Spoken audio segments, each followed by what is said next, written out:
very nice. It's a pleasure stay with us, Laura and Eveliina. Laura helped us during 4 months in 2016. 20, yes, for 4 months here, and she helped us to conduct some interventions, like enterprise of environmental cleaning and other interventions in Celeste and other in health center in University of São Paulo. And it's a pleasure to stay, she stayed with us to talk about this innovative process of evaluation, co-evaluation. And I'd like to thanks for this opportunity. So I will talk in Portuguese because nesse encontro vamos discutir então o método de co-avaliação centrado no desenvolvimento e inovações de atividades. O método integra um marco com critérios para avaliar os múltiplos impactos das inovações e um processo de avaliação do desenvolvimento para apoiar a contribuição multivocal e aprendizagem contínua ao longo do seu processo de evolução. O novo método enfatiza os impactos humanos e societais que são analisados em paralelo com as características tecno-econômicas tradicionais das inovações. Em comparação com as avaliações tradicionais, torna mais visíveis a centralidade humana, a aprendizagem, a sustentabilidade como valores promotores do desenvolvimento. A Sandra vai conduzir, então, a dinâmica. Então, nós teremos o encontro das 9 até as 11, até meio-dia, um encontro de 3 horas, onde nós vamos ter a apresentação da Laura e da Eveliina, né, sobre esse método. E a Laura, acho que vai falar mais sobre a experiência da aplicação do método numa unidade prisional. Eu acho que é isso. Eu gostaria de agradecer as pessoas que contribuíram. Primeiro, o Wagner, aqui na nossa transmissão no canal YouTube. Também agradecer as pessoas que ajudaram, né, na organização, Marco Querol, que vai fazer aí a mediação, ajudar no debate, a equipe de tradução, a Sandra Gema, a Mônica Lemos, a Nathalie Gardona, Daniel Bratz e Sandra Beltrán. E a Sandra, especialmente, pela organização. Lembrando que esse encontro aberto do Fórum é também a continuidade dos nossos seminários que começaram com o apoio da Laura. O primeiro seminário que fizemos, não me engano, em 2016, para discutir os aspectos teóricos, né, do seminário do grupo, foi uma iniciativa conjunta aqui de colaboração da Laura. Estamos agora, acho que no 31º encontro de seminário de discussão teórica dos aspectos da teoria da atividade histórico-cultural. Então, é um prazer, uma satisfação. Nós combinamos esse seminário com a sessão aberta, né, no 82º encontro do Fórum Acidentes de Trabalho. Então, acho que é isso. Bom dia a todos, sejam todos bem-vindos e sucesso aqui no nosso encontro.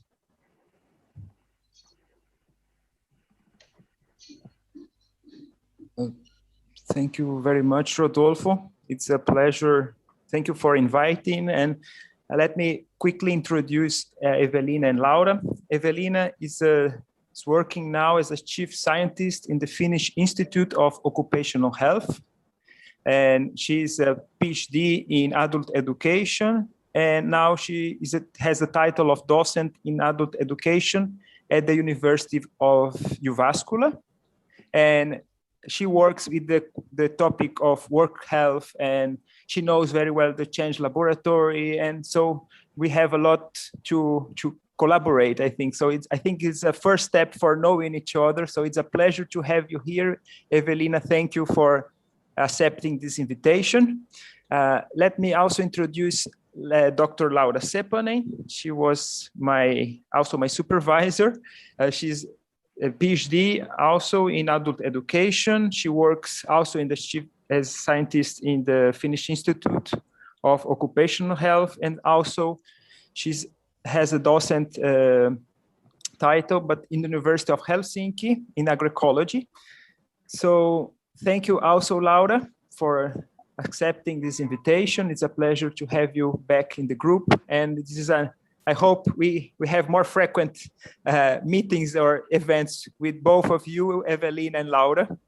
So as we have planned, we will start today with this Eveliina. She will present this very innovative method, the method called human-centered co-evaluation method. Just to very briefly introduce to the public, it's a method for, as I understood, for bringing innovation, social innovations that are created on the ground by workers, collaboratively, to take it to a higher level of management. So for us, this is a very big challenge here in Brazil, and this is why we want to hear your experience and make many, many questions to you. So thank you both, and let's start.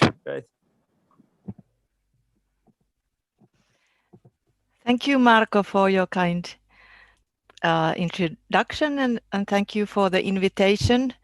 I'm so excited to be involved, and thank you, Laura, also, who invited me. I'll now share my presentation. Just a minute.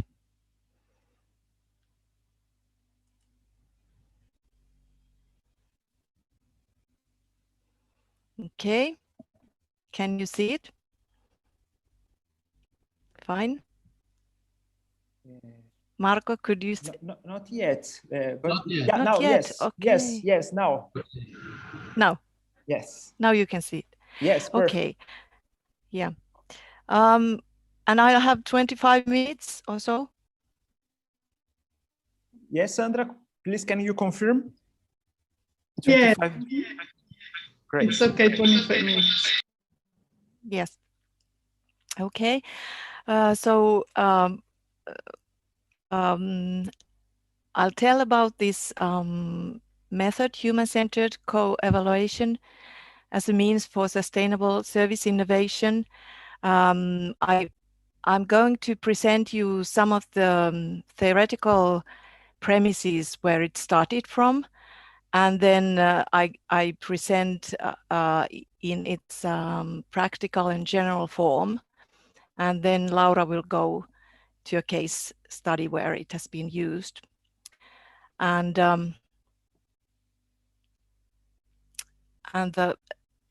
as we come from the applied research, we often use different theoretical backgrounds, and we kind of combine them. So that's as here. Just a minute, how can I? Que a gente vem cada vez mais se aproximando à medida em que nós Doesn't go any further. Os problemas. E isso nós já começamos a discutir no ano passado. Okay, now I can change the slide. Na realidade, não é na minha aula. Você já originally this method was developed in a project called Revolution of Service Economy, and we refer to this revolution, the digitalization of services. It is so radical change that we actually originally developed this model to evaluate these kind of new digital service innovations. And also originally in that project, the context was public sector services. And public sector services, their ultimate aim is not to gain profit, but to create value to citizens. And so when the gaining profit is not the main target of the service innovation, then it's more like solving a societal problem and bring something good. And that's why we need a multiple criteria to evaluate the value of that kind of a service innovation. It's more like a social innovation partly, but anyway, this was also developed for kind of medium-size experiments when we experiment a service innovation, and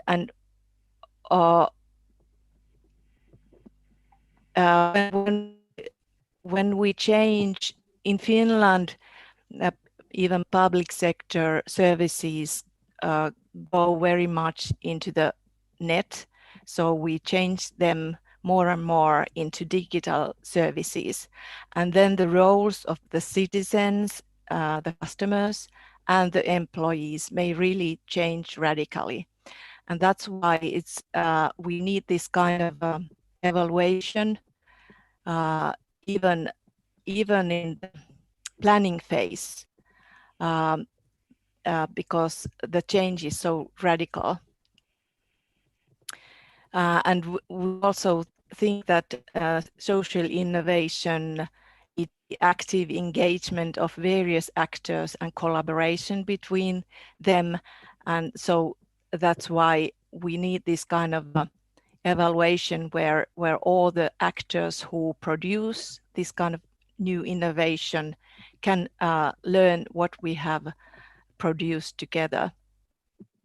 So that's why this is more like based on process kind of evaluation, that evaluation should be conducted several times when we produce the service innovation, in the beginning and in the halfway and the end. So the idea of developmental evaluation is to improve it by learning in the network.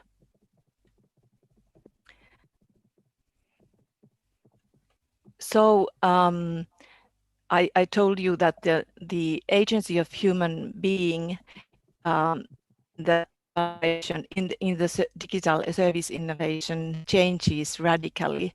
So for example, in mobile services, really they need new kind of active agency from the customers. They are designed more and more so that customers have to help themselves, and they have to work on the kind of help themselves in digital platforms. So it's not we may wonder that can the citizens really influence on this kind of change and offerings, or are they just is the change to digital service innovations just coming without our possibility to influence on that? So that's why we suggest that we need this kind of evaluation, co-evaluation, before all the services are changed into digital form. Because often when the technical providers design new digital services, they just look at the citizens from only that service's point of view. They don't see the service user in the context of his or her everyday life as a user of several services, for example. So I think that we need to kind of have this kind of perspective that what is changed when the service innovation is implemented from the customer's point of view. What is really changed?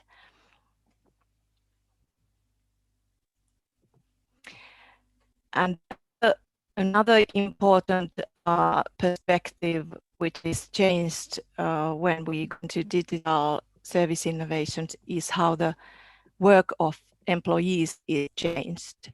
Because nowadays, or it used to be so that public services are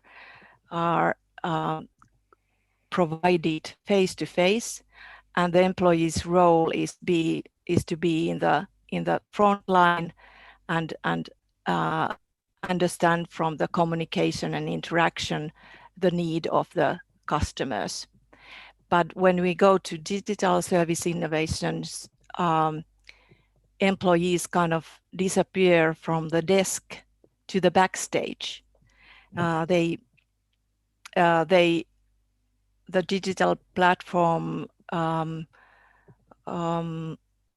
collects data from customers, and then the service employee's role is like changing into more like analyzing the data from the customer, not be in the interaction with the customer. So there emerges new roles for the employees. Not so much stuff is needed in the desk in face-to-face communication. So there are new roles that are demanded. For example, innovators of new services, or enablers, those who teach customers to use digital platforms, and also kind of faces that have the kind of marked the services. They give the personal face and brand image to the service. Or we need coordinators who help the customers to coordinate between different services and so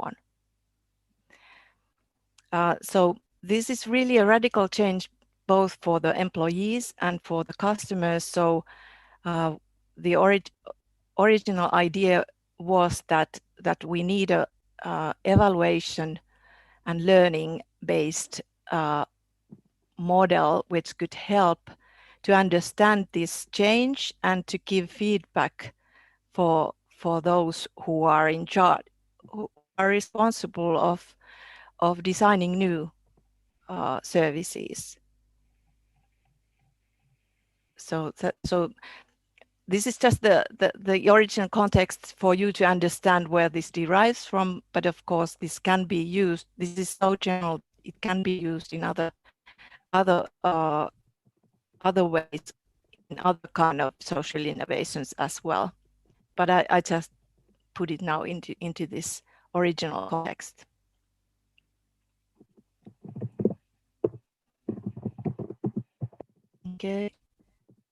Okay, and then this model has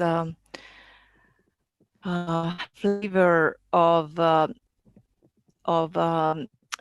respecting also this kind of societal and sustainable aspects of innovation, and of course sustainability has been in the scientific literature, in research and in policy levels a long time, from 1980s and so on.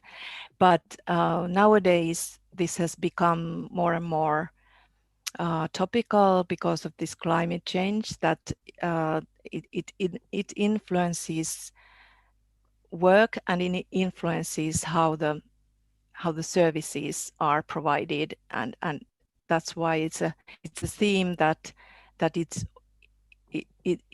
originally very important in this model. And if we think sustainability is not only about being aware of what's happening to the environment, also values such as equality and being able to influence on the new innovations and so on, so that they are designed in a participatory way. So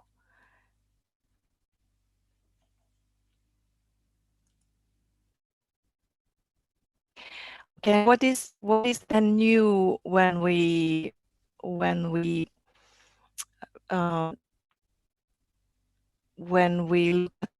at this new model from the perspective of how the evaluation is usually done is that evaluation is usually done by outside evaluators, and they usually the cost effectiveness and kind of technical fluidity of the innovation is more valued, are the values that are dominating these kind of evaluations, which are done by someone who is not being involved in designing it. And we have used these French groups Delal and Galui, the theoretical premises, how they see how the service, because they are very intangible also, how should they be evaluated. And this French group has developed a kind of ideal way of analyzing and bringing the values of services in front, and they refer it to worlds of services, and they in their publications they also differ evaluation in short-term from short-term impact and from long-term impact, which is a good idea also. And the Delal and Galui's model, where we started from developing our model, looked like this. So it was kind of a in a very theoretical level, but the elements, we were very excited about them. The worlds are industrial and technical world. We can evaluate from market and financial world perspective. We should evaluate from the relational and domestic world perspective, from the responsibility world, like from sustainability values point of view, from the innovation world point of view, and from the reputational world of view. And then you see in the right the output, the impact of the innovation can be seen direct, very short term, or it can be evaluated from very indirect and long term perspective. So this was our starting point, but because this is very in a kind of philosophical level, so when we go to the practice, we need more kind of mediatory tools to understand how to take these understandable. But anyway, we were excited about this kind of tool. And okay, and then one what we brought an approach to this was that we can learn we can learn from evaluation. It's not about judging, is it good or bad? We can learn from the evaluation.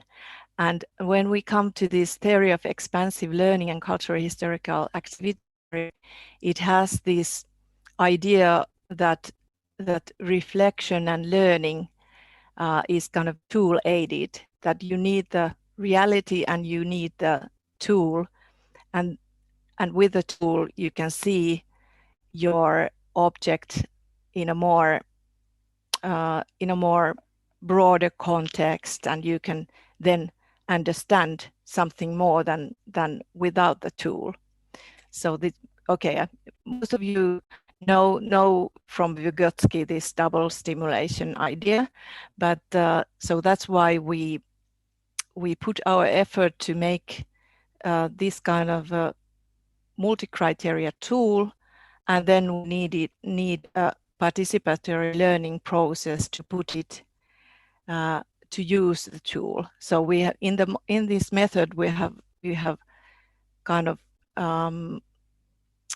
developed both things.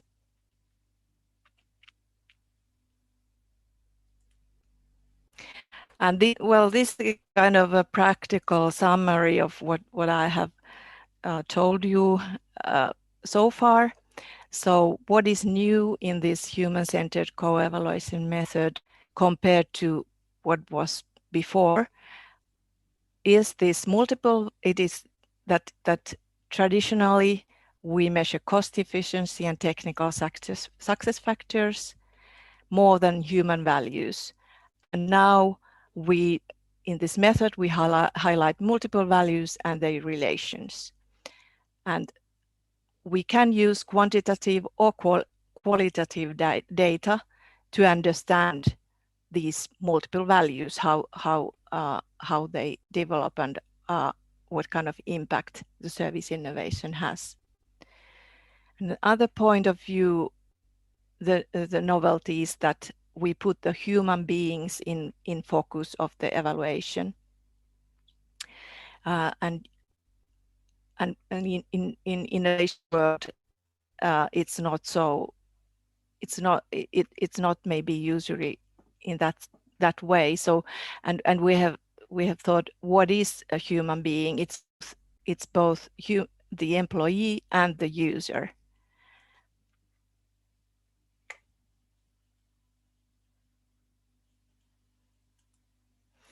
And then what is also new is that we don't focus on in the evaluation that how much resources and input we have put into this, but we concentrate on what is changed. What we try to understand the impact of the service innovation or experiment. And then what we co-evaluate is that it is a manageable experiment, the first service innovation embryo. And then when we analyze it, we can understand that how can it be scaled up? Is it what is functioning in what perspective well and what is not? And so in that sense, those who have been involved continue to make it in a way better.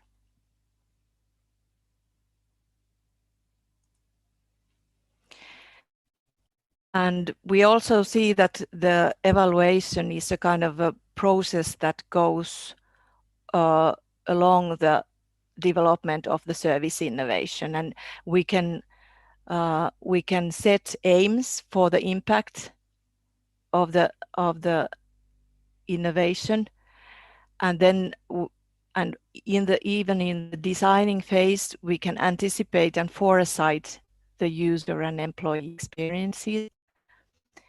And then we should make a kind of halfway evaluation of it, and then conduct the experiment and collect some impact data, and then in the end, or in the following, somewhere in the design process, we could have a bigger kind of co-evaluation of the experiment and collect the whole network of stakeholders, developers, users, and decision makers who are in charge and can give resources to the scale up to evaluate it together. But how this evaluation method has been used, it's not always like going as a process, but originally the ideal form was that we should do it several times.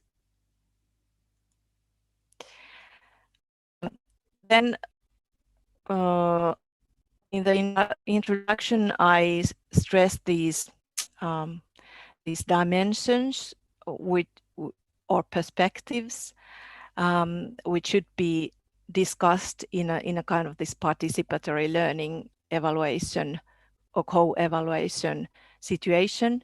And they are the customer point of view, employees point of view, and then the bigger scale, the population and environment point of view.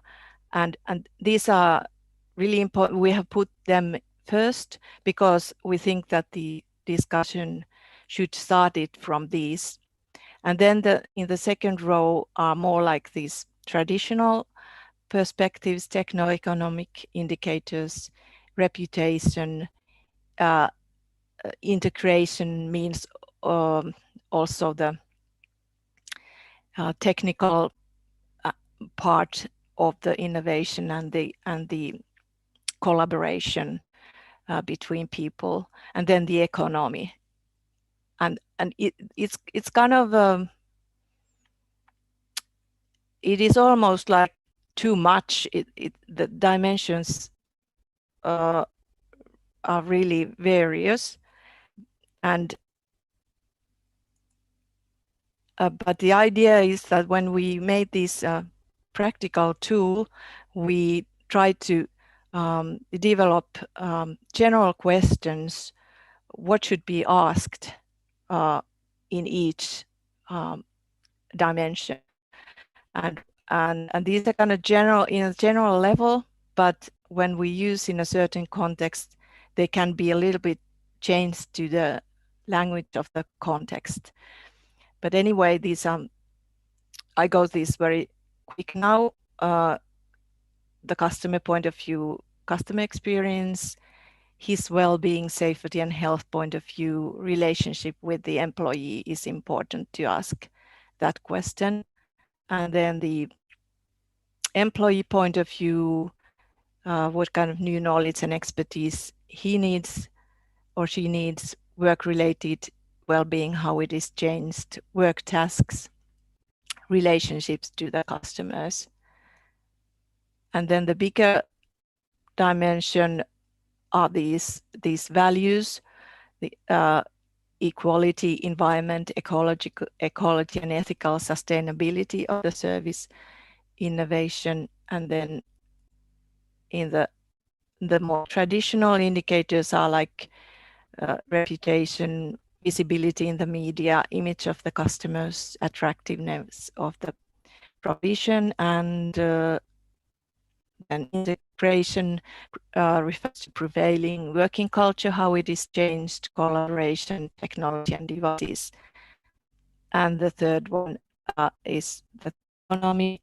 How does service innovation influence needs to investment, saving opportunities, production opportunities, business and international activities? And then this tool is used in a learning situation. between developers, users, and enhancers. And this facilitation method, we call it Aquarium method. It is not invented by us. It's a kind of a normal and very known facilitation method. But the general idea is that the inner circle, the developers of the service innovation experience, first evaluate their accomplishment and impact of the service innovations from those 6 points of views, and the outer circle, those who are announcers, managers, resource givers, are just listening, and then the facilitation changes their positions, vice versa, and then those who have been listening try to figure out how to develop it further.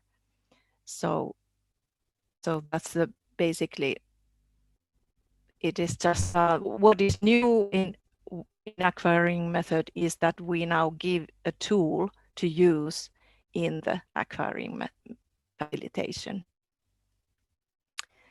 So this is just to visualize what's the idea, and then we will the learning situation, the co-evaluation produces development actions, and that's the target for it.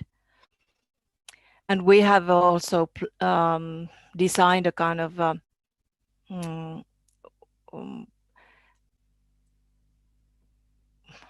draft for the outer circle to a listening tool, and they are focusing on what are the lessons learned, what should be done next, and how can they contribute to the implementation of the service innovation. And in the Aquarium method, these their suggestions are again reflected by the inner circle, the designers, and that's why there's a fourth place suggestions of the inner circle. But this can be used as a kind of a tool to agree what should be done next, and what is learned from the evaluation. Here are references which you may the original ideas and then here are the references from how we have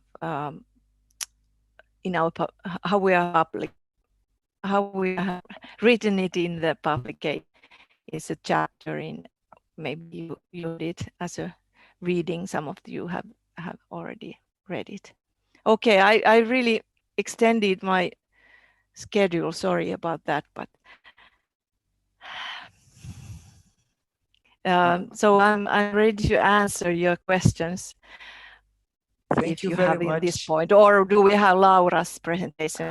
I think, how have you planned, Sandra? I think we have the 2 presentations and then the questions all together. Is it correct? Exactly. Exactly. Okay. I would like to confirm with Laura if she's ready to present now. Yeah. Because I think she had some technical problems. Okay. Maybe I can give a very brief introduction in Portuguese for those because we are not having a simultaneous translation. What do you think? Is it okay? Yes, it's okay. Então, olá pessoal. Então a Eveliina, a doutora Eveliina, ela começou falando um pouco sobre o background, o contexto do método, né, que foi o processo de digitalização dos serviços públicos, né, que até então o processo de avaliação ele focava muito na questão do lucro, na questão de custos e nas questões técnicas e não tanto no problema social, né? Então, esse método que ela apresenta, ele tem um pouco a origem dele é em serviços digitais públicos, né? Processo de digitalização, né? Então, ela falou que um dos desafios era como trazer o aspecto humano, né, e o aspecto dos valores humanos e também essa questão da multiperspectivas, das multifacetados, né, que ela fala. E ela fala do que é novo nesse método, né, que ele foca mais na questão dos valores humanos do que nos custos, na questão da multivocalidade e o papel do empregado, dos funcionários, né, dos employees e dos users, que são os usuários e os funcionários, né? E alguns princípios, né, que não foca tanto na questão de recursos, mas no que mudou e nos seus impactos. O que mudou e nos seus impactos. E o que ela falou aqui? Então, qual que é a ideia? É que você pega um embrião, embryo, né? E você tenta fazer com que ele expanda, scale, ela fala em scale up, como é que você pega uma inovação que foi criada pontualmente para ela se expandir de forma mais geral, como ela consegue se generalizar. E ela comenta durante toda a apresentação que isso é um processo constante, a avaliação não deve ser feita só no final, mas também no planejamento e durante o processo. Certo? E aí, no final, ela mostra algumas questões, que eu acho que o último slide é bem interessante, de que a gente pode utilizar durante esse processo de avaliação, né? Então, algumas das ferramentas que dão para os avaliadores, certo? Well, I try to summarize very briefly, but it was so much content, but it's interesting to a challenge also to summarize, but anyway, I think they have in Portuguese also the slides, and they have the paper in advance. So, Marco, I almost understood you. So because of the hands, very good. the hands moving so much. Yeah, like the scale up. Yes. Okay, is Laura there? Yes, Marco, could you please maybe make some questions to Eveliina, the questions that Sandra Gemma sent to us, because we are translating the slides from Laura to Portuguese. Okay. But it takes some 5 minutes, maybe. Okay. So we have 5 minutes before, because it would be interesting. They have the slides in Portuguese before Laura starts. So let's take one question. Can you send me the question, Sandra? Because the chat, there are so many. Yes, of course. I will send the first. Please send in the chat here.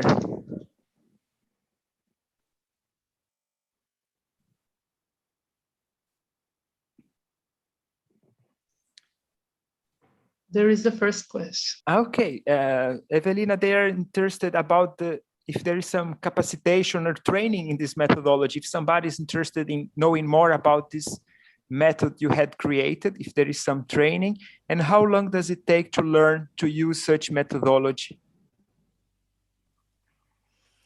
Okay, yeah. Well, first of all, this has been developed in a research project. So as you probably know it, well, we have made a workbook in Finnish about it to transfer it to the Finnish working life. And it's nowadays it's only in Finnish, but till the end of this year, we are going to translate the workbook idea in English and in French. So I'll let you know as soon as they are available. And how long? Well, we thought that the best way to transfer this is to start in a way, evaluate an experiment and learn by using it. But in Finland, usually we have a researcher who has used this, and then we have a practitioner who hasn't used it, and they work as facilitators together as a pair. And then the practitioner learns it from the researcher. So that's the way it has been transferred so far.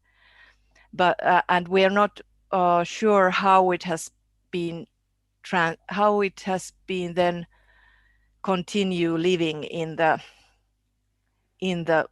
work organizations. But we tried, because it is a bit complicated.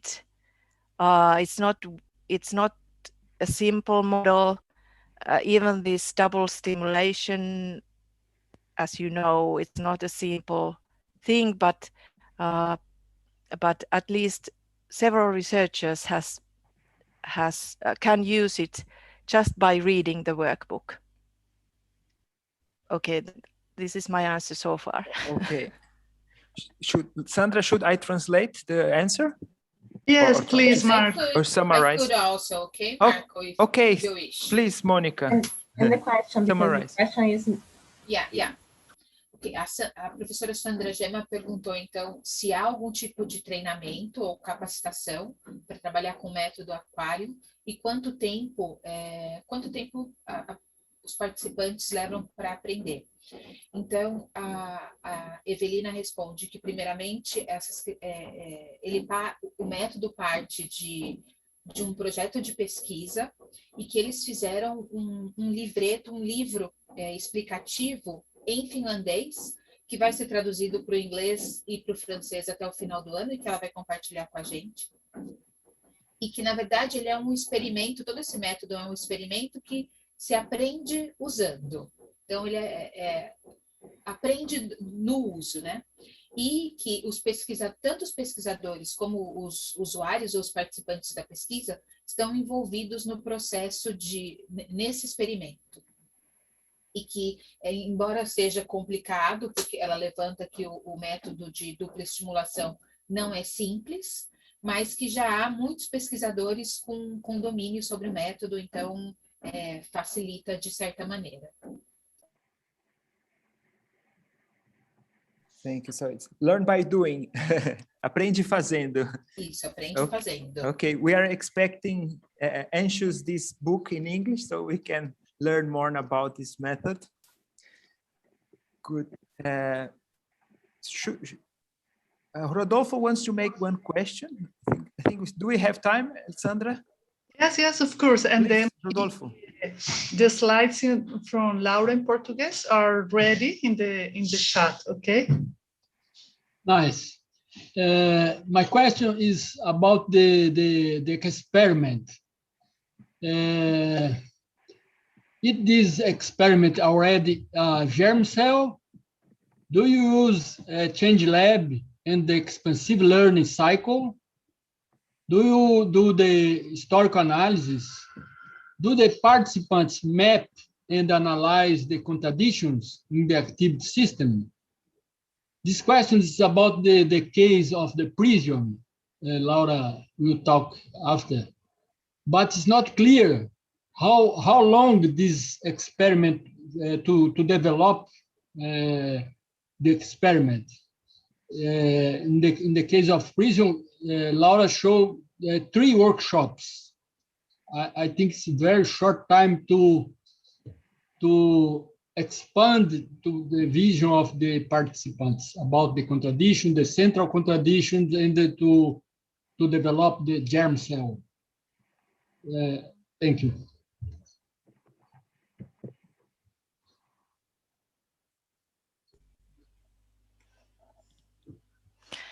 Okay, maybe we can continue after Laura has tell also about the real case study.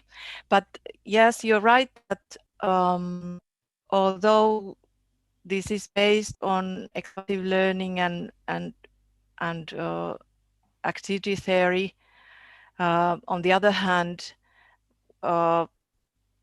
working life and practitioners are in a hectic world, and they need what's the minimum workshop process that could change really something in the world. And we're pondering that all the time. But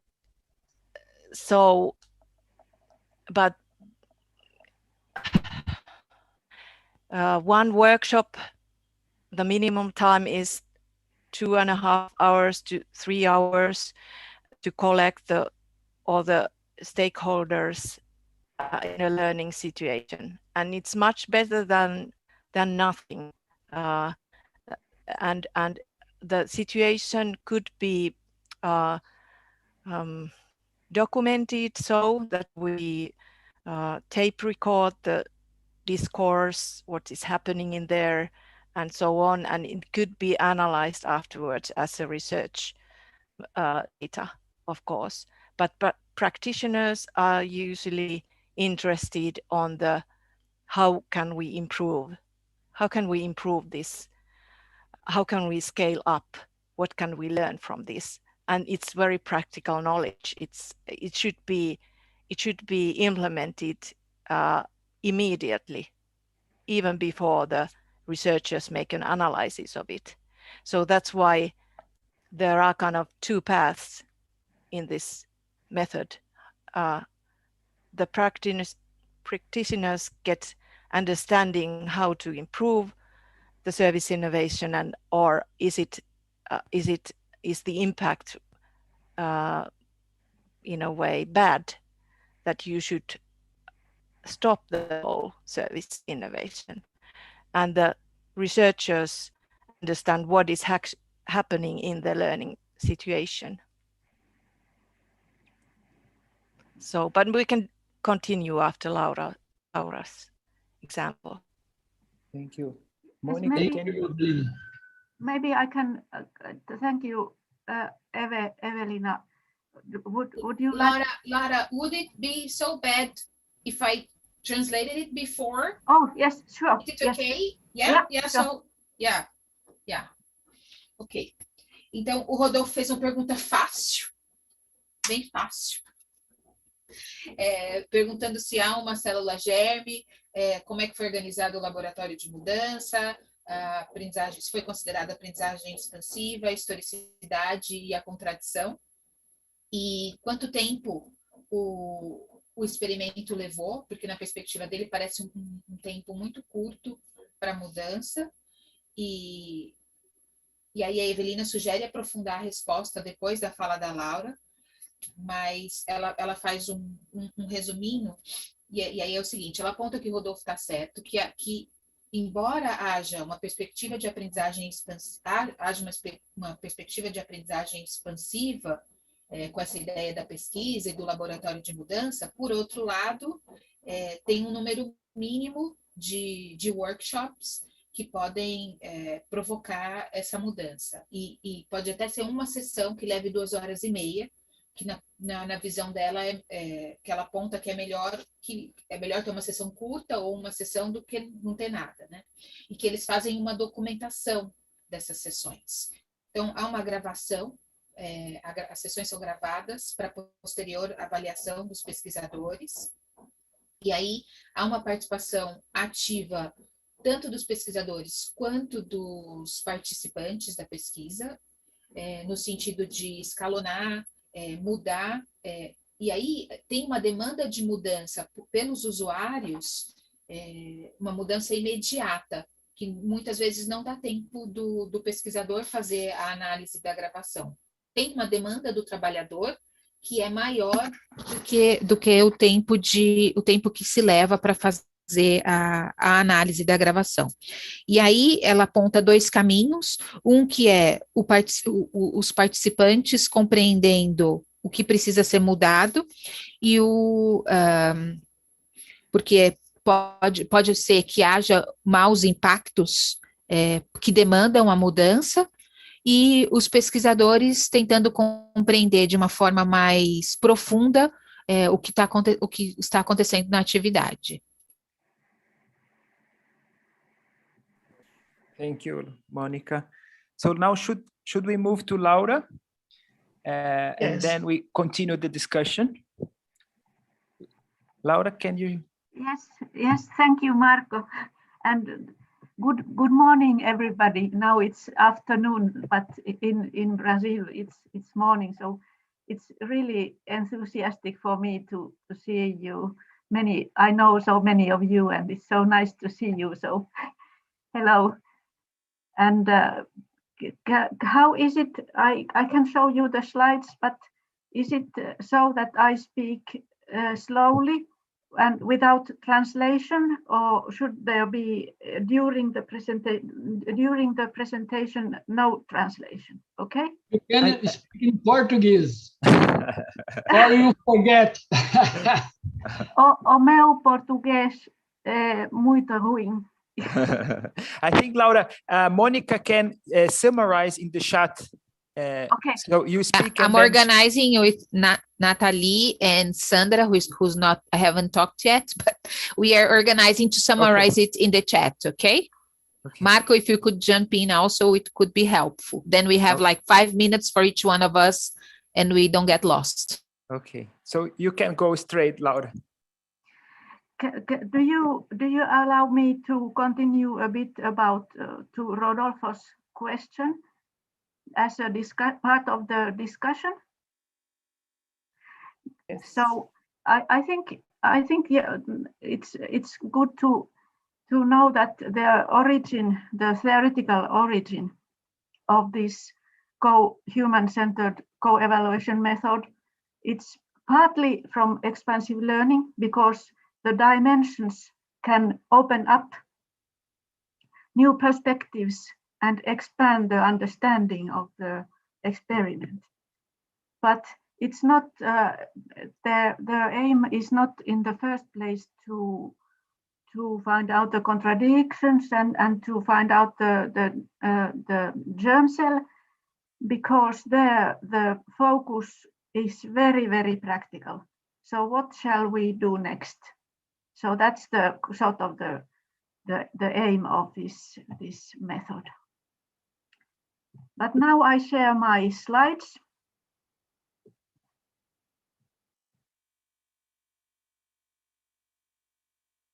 Do you see?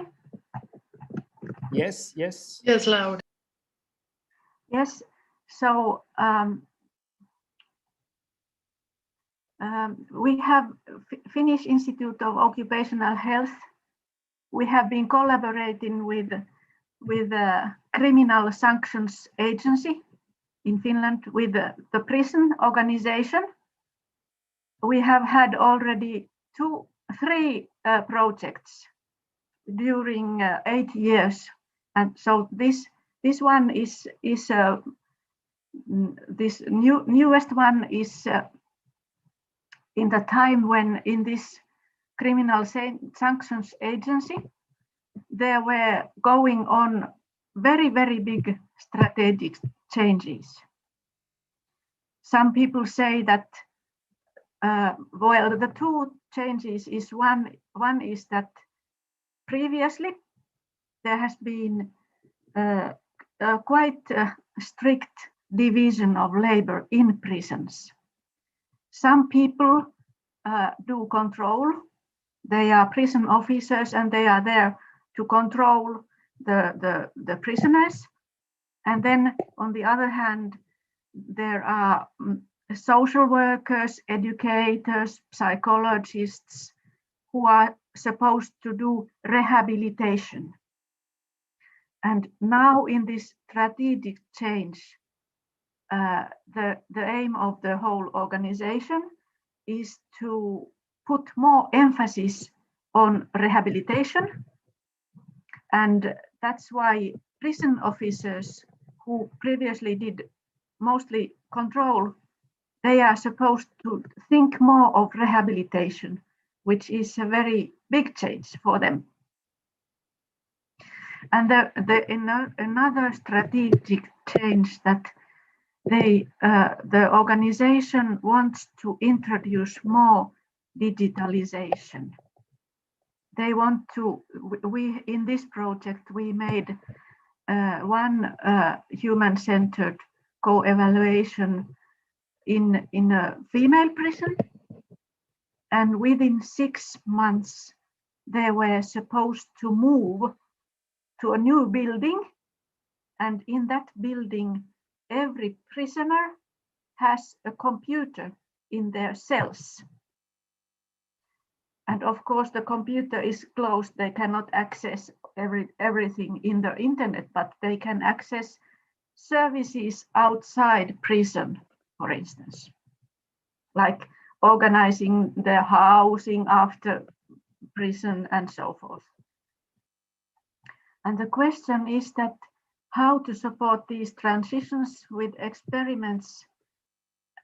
And we thought when we started that these strategic changes were going on as projects. And we thought that they are in prisons, they already have made experiments. But when we went to one prison, the outcome was that there was no experiments. So we had to start with designing the experiments. So basically, I very briefly introduced the phases of the project to understand the context. First, we needed to collaborate with the central office, the national central office, where we had a steering group to discuss every step. And then we also needed to discuss with the managers of the prison and also with the employees. And in the first phase, we also we did some group and individual interviews to collect mirror data for the workshops. And in the second phase, we organized 2 design workshops. They were parallel, and we used this picture because in the meetings together with prison managers and employees, we decided that it is the first starting phase when the prisoner or comes to a prison.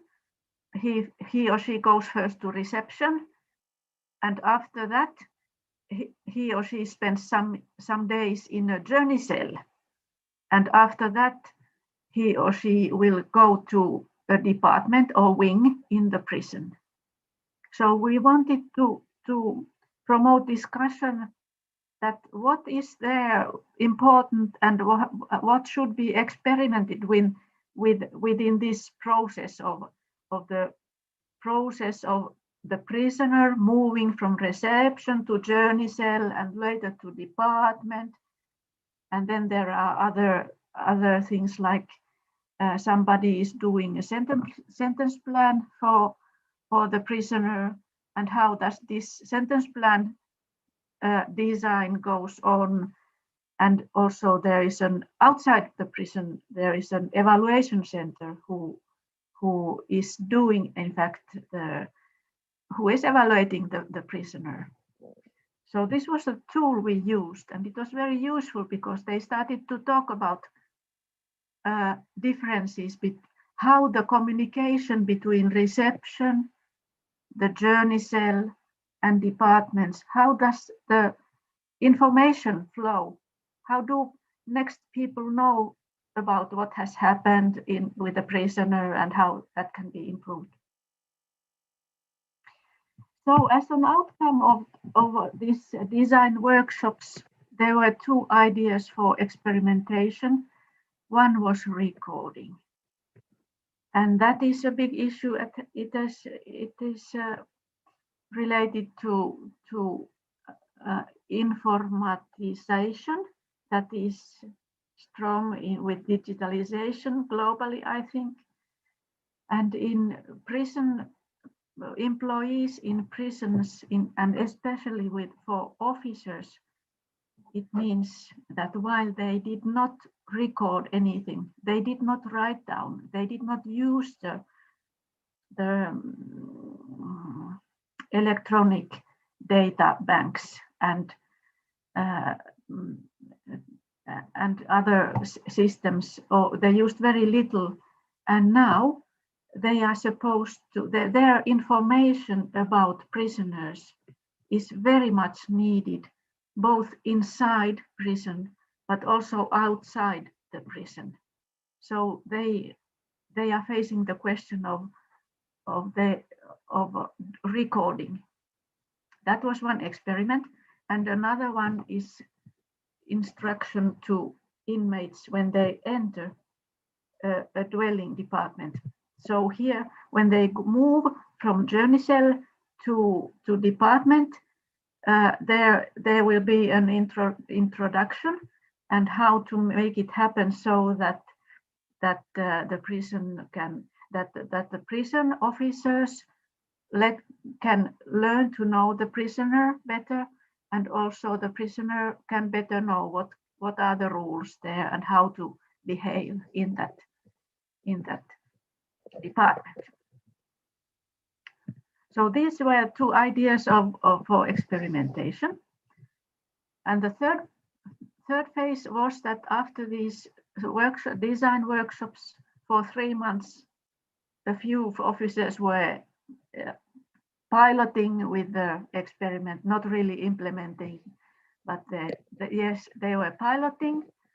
And after that, there was a training for all officers of the prison, and these experiments were introduced there. And so, I can talk a bit about this training event. I think it can be also an important question in your interventions in Brazil, because the managers want employees to do what they want, right? And the employees can agree, but it can be that they don't agree. And then there is the question of how facilitators or researchers, how do we position ourselves between managers and employees in carrying out the interventions that are by definition participatory. And the aim, for instance, in our project here was to enhance employees' transformative agency. Not only plan new practices, but also enhance employees' transformative agency. So we can maybe discuss about this point of how do facilitators and researchers position between management and employees. And then we go to co-evaluation workshop. And so Eveliina just showed you the 6 dimensions, which are supposed to give new ideas and to help participants understand better the good sides and the bad sides of the experiment. And here are just some examples. We made a lot of work to design what kind of questions do we ask of the participants.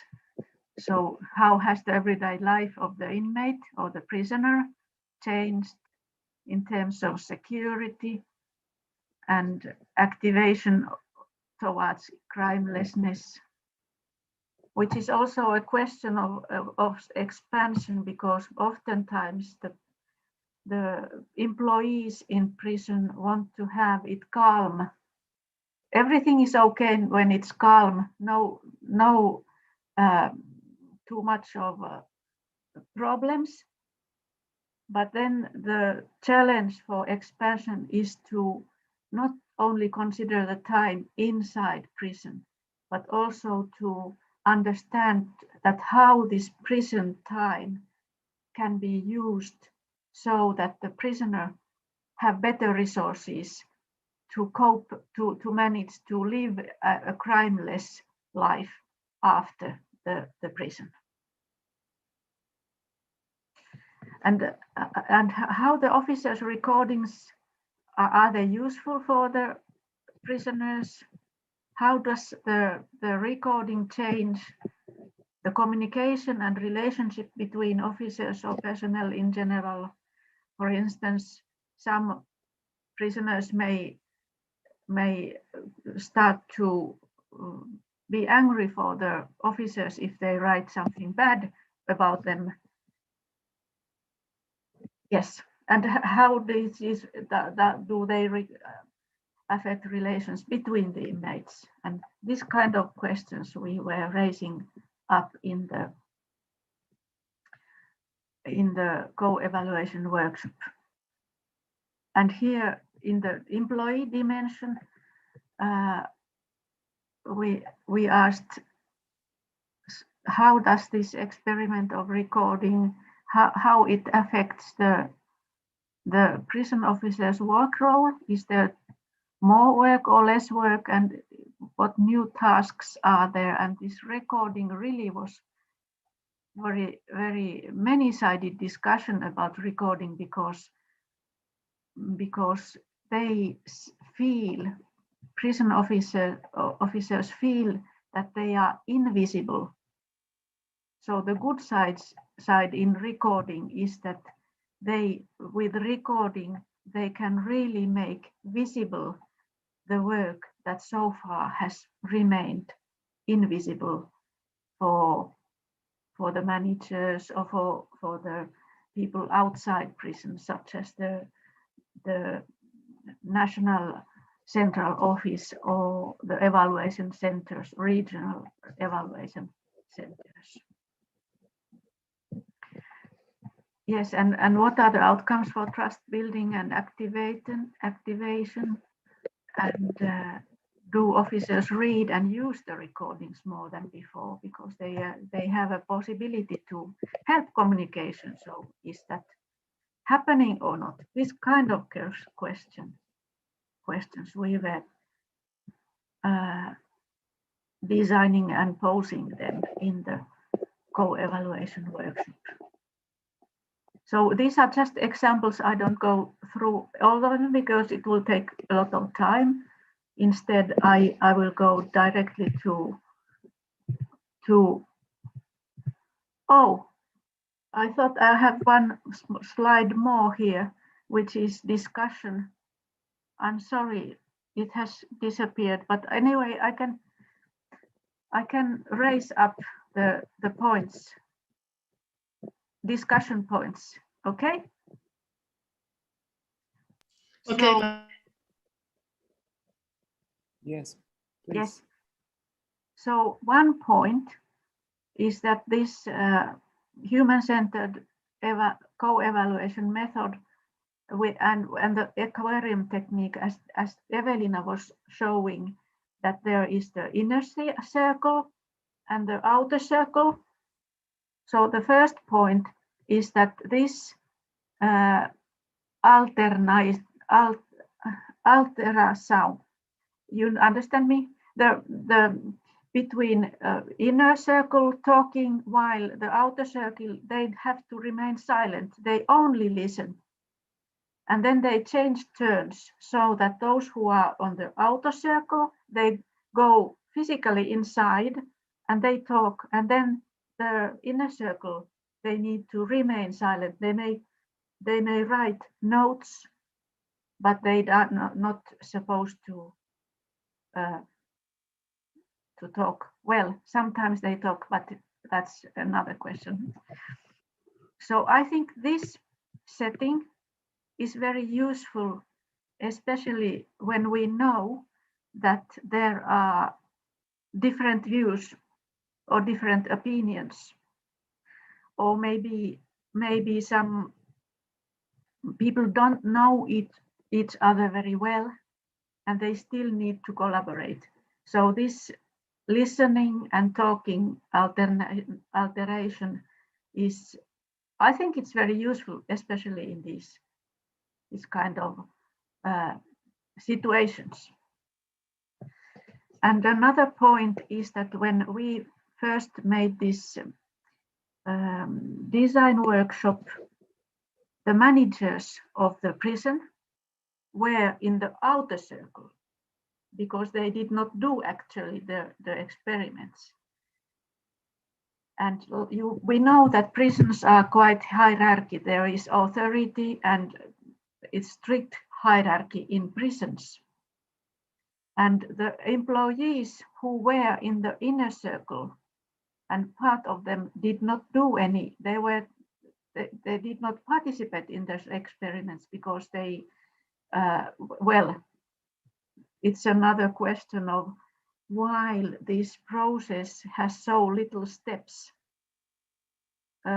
researchers need strong collaboration with managers and with employees so that they themselves take a lot of responsibility of the whole process of experimenting.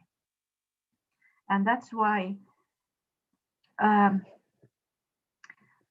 there were in the co-evaluation workshop, there were officers who did not participate in this experiment, and because they were supposed to talk there and knowing that their managers are listening to them outside and evaluating sort of them, it was not a good system for the employees' feeling of being evaluated by managers who were on the outer circle.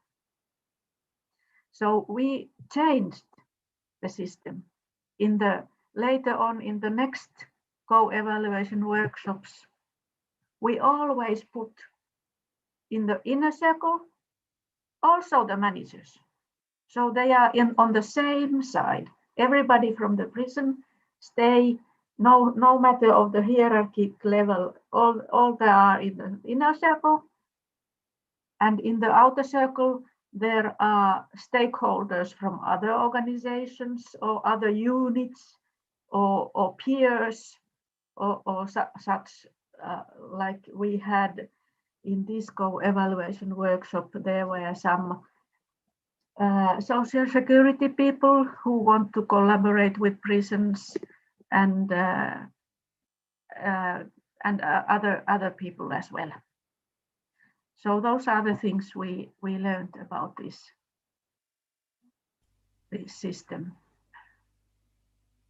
So you have the managers also inside the cycles, so the employees feel more comfortable, so they don't feel evaluated. In the outside circle, you have outside like even higher management, like yes. The district or national level, they are outside.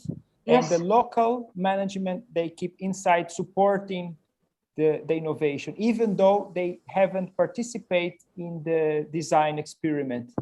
Yes, exactly. Good. Yes. Yeah. So may I add one? Please. Sure. Yes, please. Yeah, originally this Aquarium method actually has been used in workplace conflict situations, and as Laura said, that the good part is that there are turns when you can talk and when you should listen and so on, and the facilitator is very strict on that. But what we have added is this evaluation perspectives as a tool, and it should actually function so that that we are not talking about persons, but we are talking about impact of different dimensions from the view of different dimensions. And I think that also lowers the danger of collision and conflict, that we have this double stimulation. And that is, and I haven't mixed in my cases in such way as Laura has. So it of course, maybe the prison is very specific context where this carefulness was a good manner, but I think that that I have seen situations where it is good that the employees who are in the same level and that have same understanding of their everyday life can be heard without the managers who are often very talkative and dominating. So there's a danger if we put managers in a circle that they dominate the discussion too much. So that's the danger what maybe comes if we mix the group. So in my experiments we have always divided them, and it's also there is a possibility of tensions, defensiveness, and so on, but the facilitator kind of can handle it because there are different turns when the managers can be allowed and when the employees can be allowed. So, but of course there are variations. We can always apply this in different ways.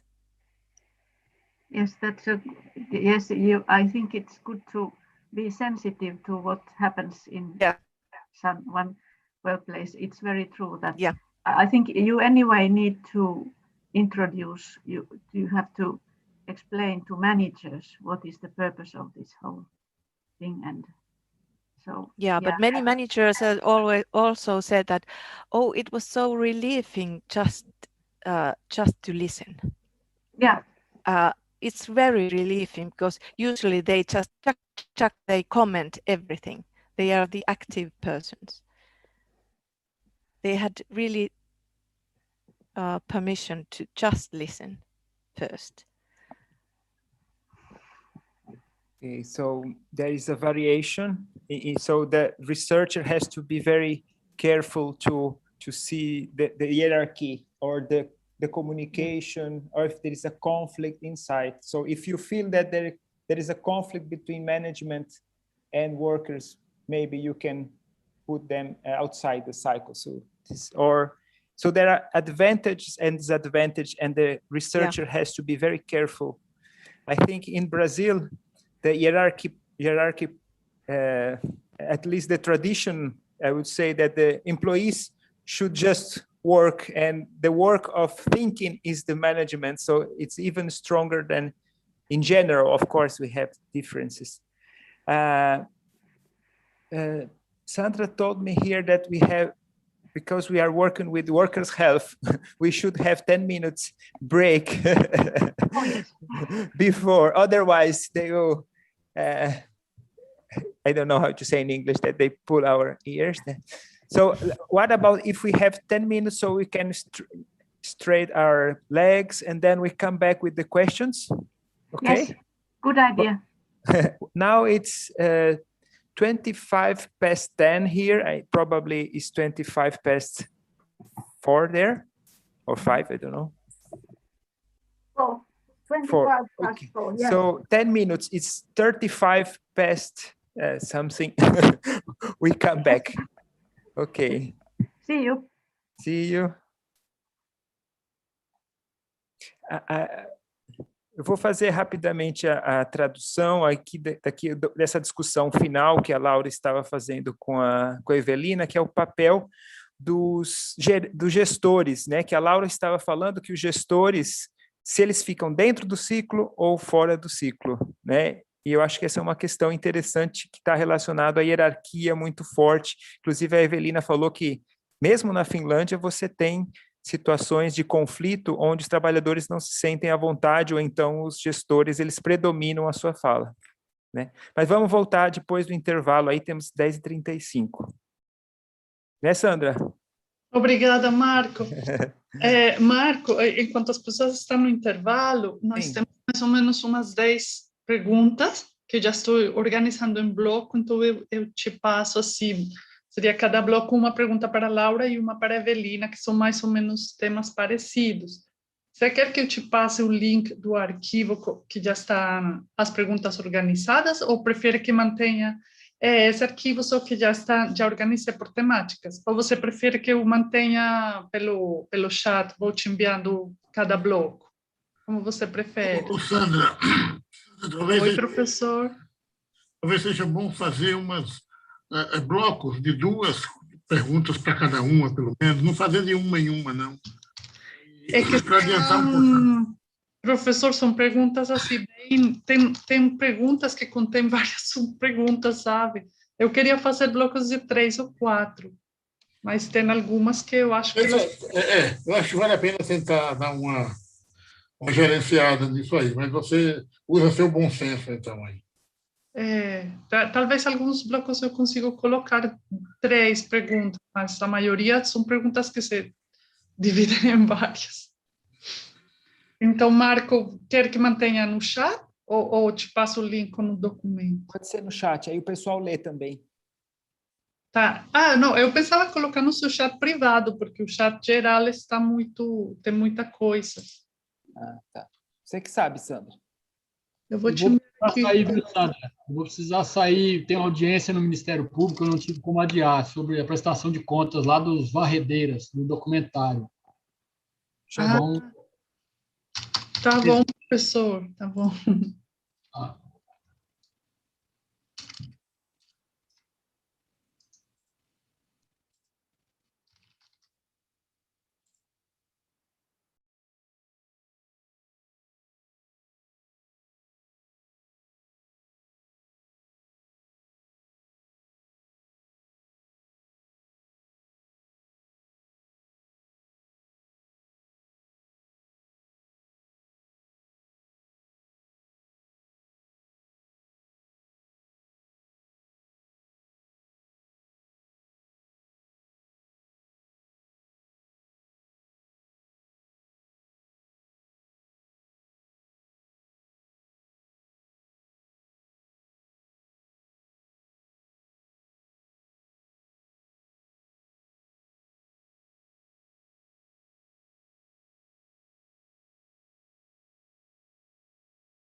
Oi, Marco, vou colocar então aqui para você o primeiro bloco de perguntas, tá? Tá bom.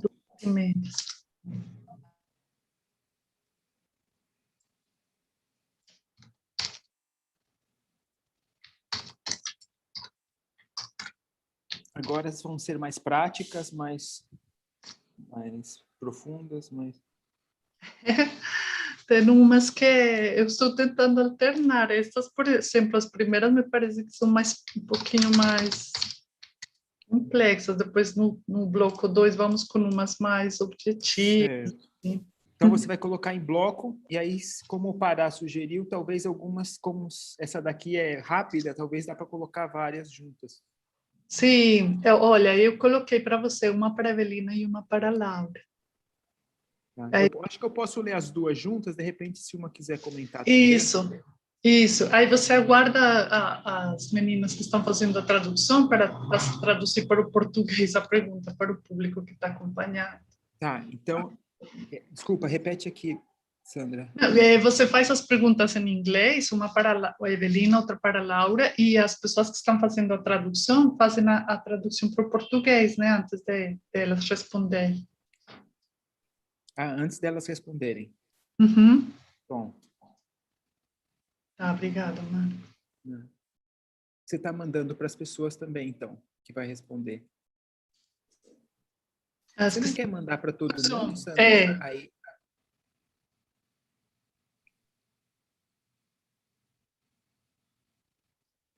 Oi, Marco, não entendi. Você não quer mandar essas perguntas para todos do chat, assim eles podem ler também, não sei. Posso passar elas para o português, assim, usando o tradutor, se quiser. É que eu acho que o chat já está com tanta coisa, não sei. Tá bom. Prefiro que elas falem. Tá bom. Bom, acho que já deu tempo do intervalo. Então, quando você quiser começar. Hello, everybody. Let's continue the discussion. We are organizing so that we have two questions, but I will read them in English, and then somebody will translate to Portuguese, and then we pass to you, Eveliina, and to Laura. Okay? So the first question is up to Eveliina, that does the facilitator work alone in conducting group discussion on the Aquarium methodology? So it's about who makes the intervention, if it's how many people or who. And to Laura, discussion shows, in the page 13, discussion shows an interesting and strategic role of researchers. He is not a mere animator, and they are challenged to expand the vision of the object of the activity system.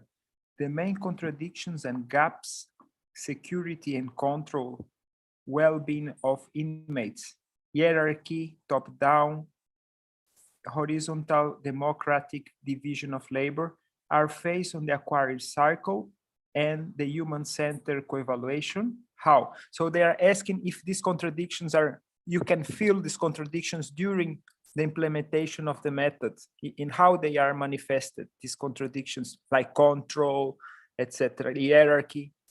So, who is going to translate to Portuguese? I can do it. Okay. So,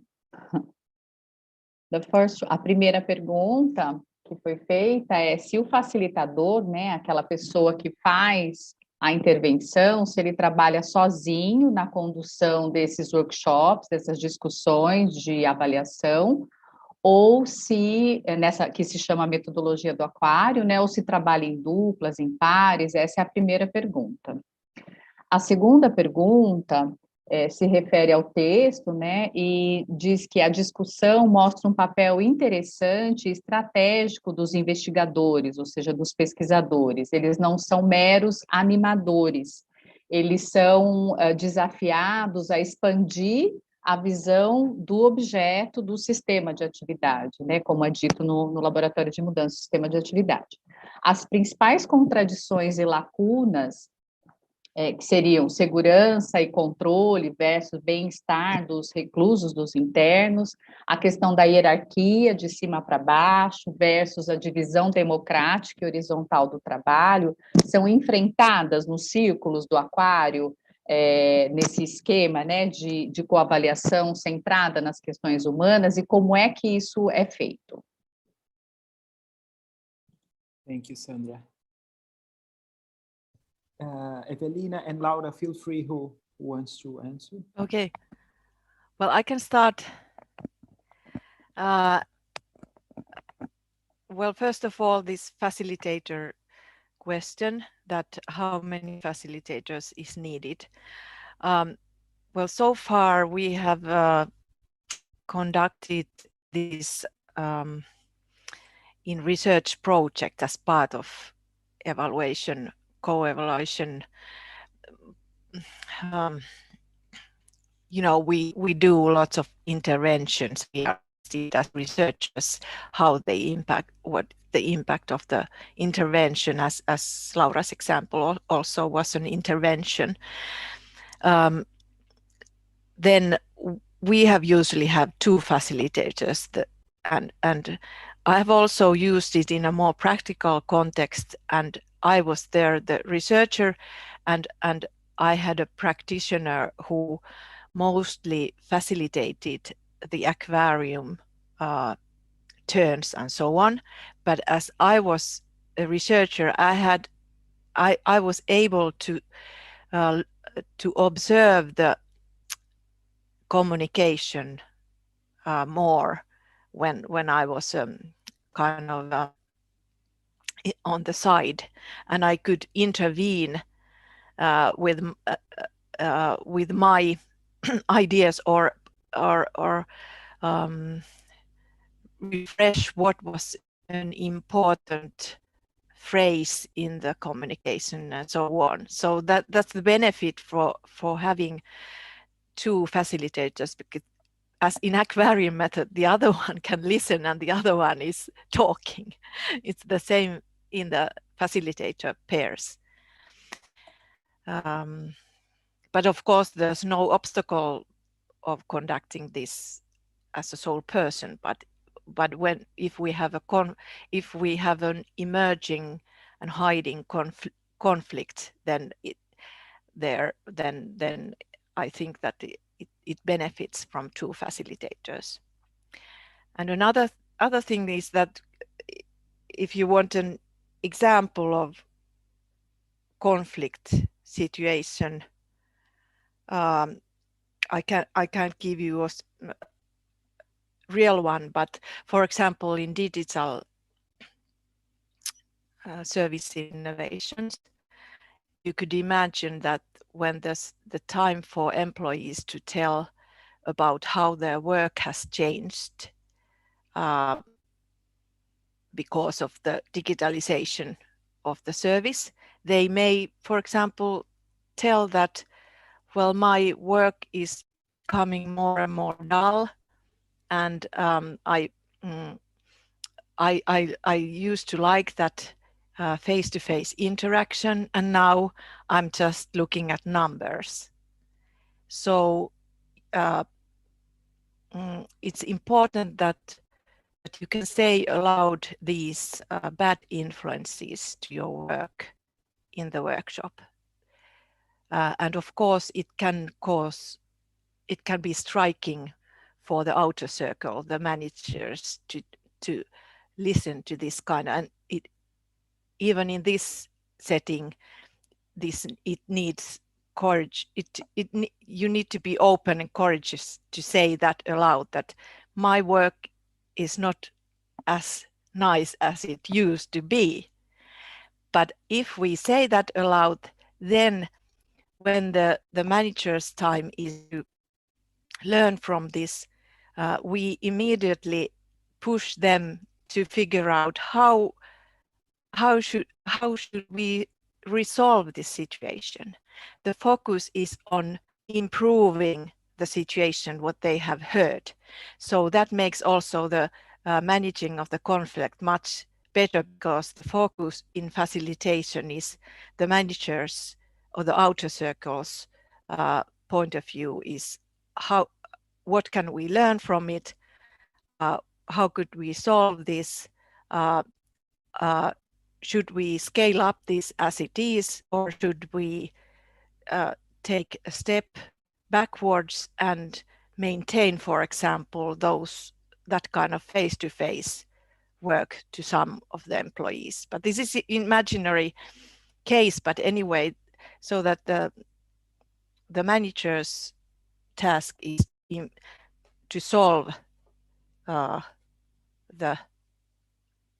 even the bad impacts and figure out that. And the facilitation, if it supports that, then it's not about colliding views. It's about trying to solve this. Yeah. But Laura can continue.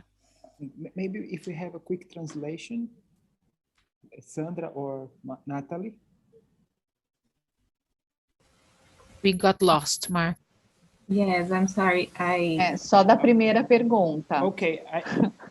Que ela disse que pode trabalhar com dois, que geralmente se trabalha com 2 facilitadores, né, que seria melhor trabalhar, mas que não é impeditivo se trabalhar sozinho, com um facilitador. A respeito da segunda pergunta, eu me perdi, porque a resposta ficou muito longa e eu não estava anotando e estava conversando com a Nathalie, enfim. Tá, eu vou tentar aqui. Então, ela falou que o papel importante de ter 2 pessoas é porque a outra vai escutar. Então, se tiver algum conflito, um vai estar ocupado falando e o outro vai estar escutando se aparecer algum conflito. E ela deu um exemplo, por exemplo, se alguém falar mal do gerente, né? Falar, não, eu não estou contente aqui com o meu trabalho. Isso daí tem o potencial de gerar um conflito, né? Então, essa outra pessoa que está presente, é importante ela estar atenta de conflito, porque vai precisar de uma intervenção para facilitar o processo. Great. Laura, do you want to comment or...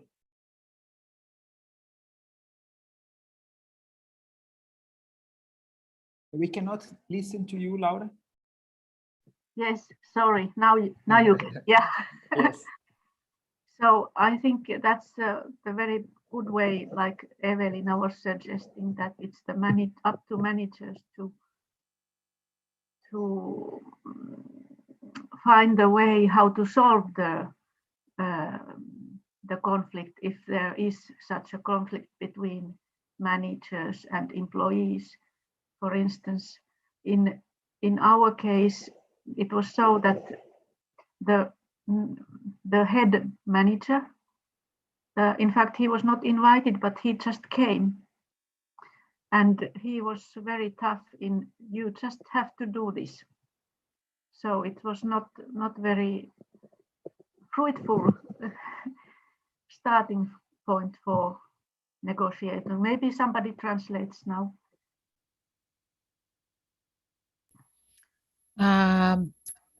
Laura levantou que fica, retomando Eveliina, que fica muito para os gestores solucionarem os conflitos, caso haja conflitos entre gestores e empregados, e que no caso do trabalho dela, o gestor simplesmente apareceu, mesmo sem ser convidado, e ele foi muito duro no sentido de dizer o que as pessoas deveriam ou não fazer.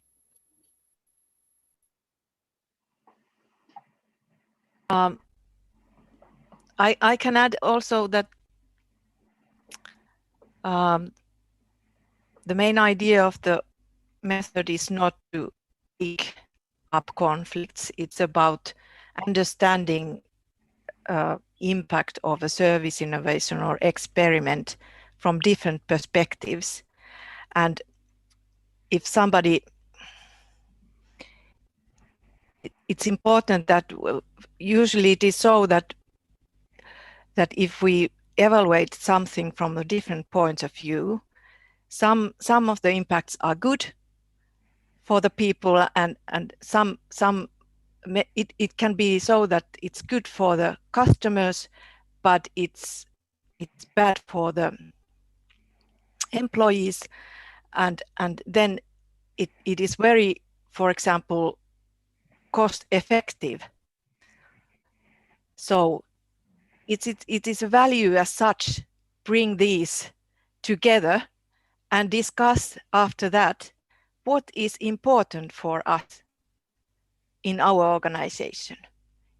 Is the well-being of the employees important for us, or is the cost effectiveness important for us?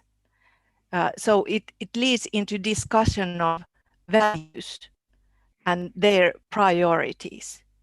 And so that's why we shouldn't dig up just one value, but we should, the facilitator should always bring all the perspectives to the same discussion.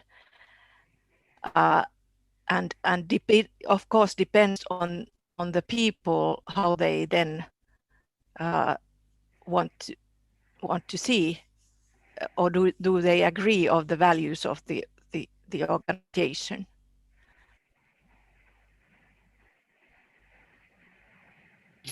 Então, a Eveliina complementou que ela pode também adicionar a ideia de que a ideia principal, o principal ponto não é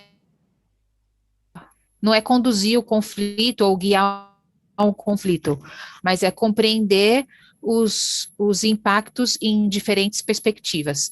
Então, a ideia é avaliar os diferentes pontos de vista, se há pontos positivos, por exemplo, se há pontos positivos para o usuário ou para o consumidor, pode ser que sejam pontos negativos para o empregado. Então, a ideia é trazer os dois aspectos para a discussão e avaliar o que é importante. Por exemplo, se é o bem-estar do empregado ou se é o custo-benefício para a empresa. Então, o que é importante para a empresa? O bem-estar do empregado ou a relação custo-benefício?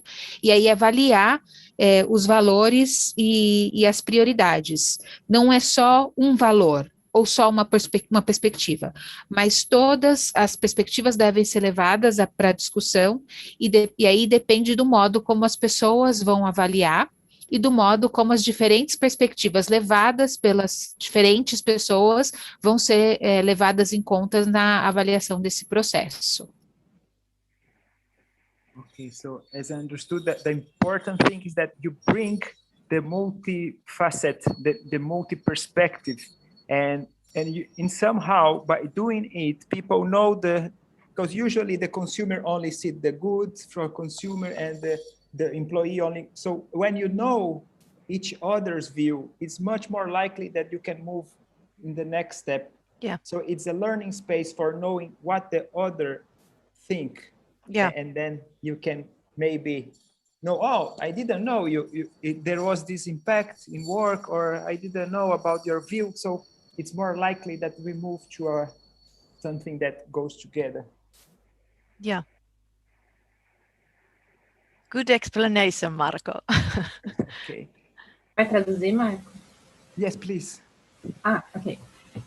Não, o que o Marco estava falando, então, é sobre a importância de ter uma visão global, né?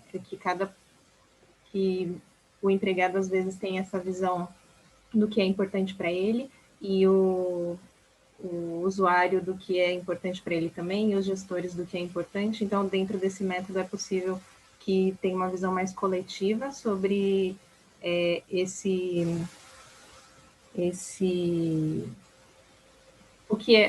qual é o valor importante que está sendo discutido, né? E não os valores individuais, mas sim os coletivos, o que tem de visão coletiva em relação ao objetivo principal da reunião, da discussão. É isso, Marco? Yes. Então, é a importância de conhecer o lado oposto, né? Que você foca no impacto, mas esse fato de você conhecer a contradição já ajuda você a ir além. Legal. Let's move towards some other questions, okay? So there is one question here to Eveliina. How many sessions are indicated in general for good work using the Aquarium methodology? Are the sessions recorded through image and audio? And what is the maximum number of participants to make the up cycle, the internal and external cycle? And another question to Laura or Eveliina, how many hours would it take each evaluation session? Somehow Eveliina answered 2.5. Do you use any specific tool to analyze the results? How to so it's about analyzing the outcomes. Should somebody translate? Eu vou traduzir a pergunta. Quantas sessões, então, e reuniões são indicadas, em geral, para um bom trabalho utilizando a metodologia Aquarium? Se essas sessões elas são gravadas através de registro de imagem e de áudio? Qual é o número máximo de participantes indicados para compor esses... Oi? Para compor esse... Para compor, então, o círculo, né, o interno e o externo? Essa é a primeira pergunta. E a segunda, quantas horas levariam cada sessão de avaliação? E se a Laura, né, se elas utilizam alguma ferramenta específica para análise dos resultados?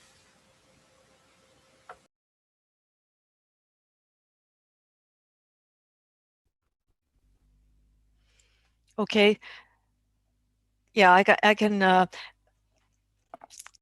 These as I told you in the beginning, this evaluation process could go along with the experiment right from the start, but in the workbook we call it a kind of visionary workshop at first. But these 6 dimensions could be also used as a tool to vision what kind of impact we want to make with this experiment. So it's a kind of we vision the aims of the innovation or experiment, and then we have an after it has been in the use, we organize a halfway workshop, and there we could use this 6 dimension model again, and then in the after some while the 3rd time. But in different projects where this has been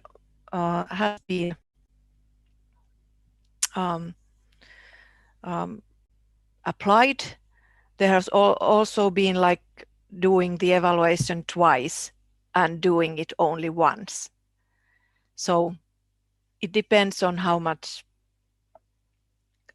time and effort you put into the learning situation. But of course, if we think this as a process, it is a kind of a cycle that could continue along every experiment, and it takes about 3 hours per 2.5 or 3 hours per workshop, and usually 30 people per workshop is a manageable amount, but we have also used it in that way that we have different rooms where the same method is, where several service innovations are evaluated simultaneously, and then in the end we come together and tell what we have learned. So in that sense you can make it more massive and replicate it, but in order to function as a communication, 30 people is, I think, the maximum amount in one room. But it's just my practical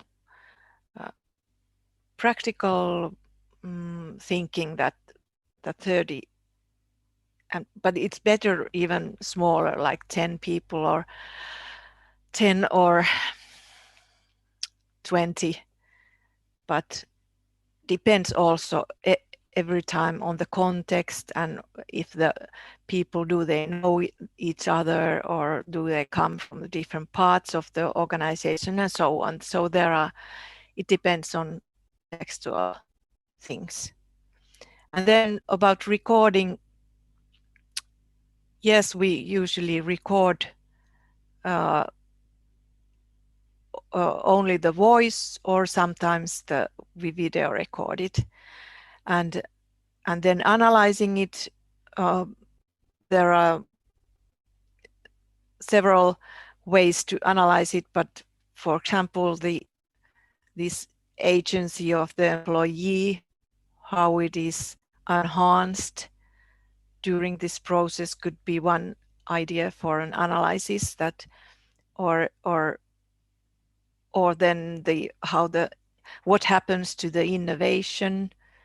Does it scale up, or what happens after the learning situation, and so on. So there are different ways to analyze it. Depends on what you're interested in also. Thank you, Eveliina. Monica, or who is going Yes. Ela aponta que, como ela disse no começo, o processo é conduzido, o processo de avaliação é conduzido desde o início do experimento, e aí no livro que elas estão editando, no guia que elas estão editando, eles chamam até de workshop visionário. Ele serve esse processo de avaliação serve como uma ferramenta para vislumbrar qual o impacto que que os participantes querem provocar ou promover. E aí, durante o uso, um workshop começa com uma avaliação, depois, na metade do percurso, tem um outro workshop, retomar as 6 dimensões, e depois de um tempo tem uma nova avaliação, uma terceira avaliação. E ela conta que o método foi aplicado 2 vezes, e o tempo, e depende do tempo e do esforço ou energia que é colocado para a aprendizagem. Os workshops duram de 3 horas a 3 horas e meia, e ela sugere no máximo 30 pessoas, e aí pode ser organizado em salas simultâneas, ou com o mesmo método para avaliar diferentes serviços, e de uma forma que seja mais massiva e replicável. Há uma recomendação, sim, de que haja um número máximo de 30 pessoas, essa é a visão dela, uma visão mais prática, e com 10 ou 20 pessoas poderiam ser melhor, mas depende muito do contexto, se as pessoas se conhecem, ou se as pessoas são da mesma ou de diferentes partes da empresa, né? E aí a gravação é feita tanto em voz como em vídeo, e a análise depende do enfoque que o pesquisador quer dar. Então, pode ser o modo como a agência é promovida, pode ser como acontece a inovação, se ela é escalonável, se ela é replicável, e aí depende do interesse do pesquisador. Thank you, Monica.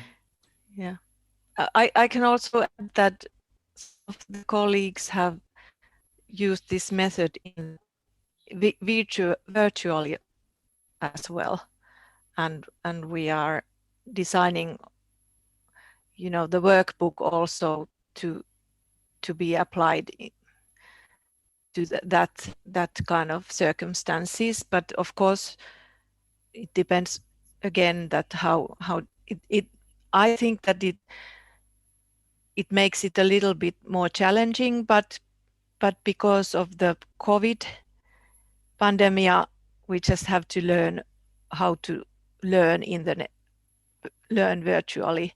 So it's about the inner circle then put the cameras on when they discuss, and when the outer circle comes, then they put the cameras on.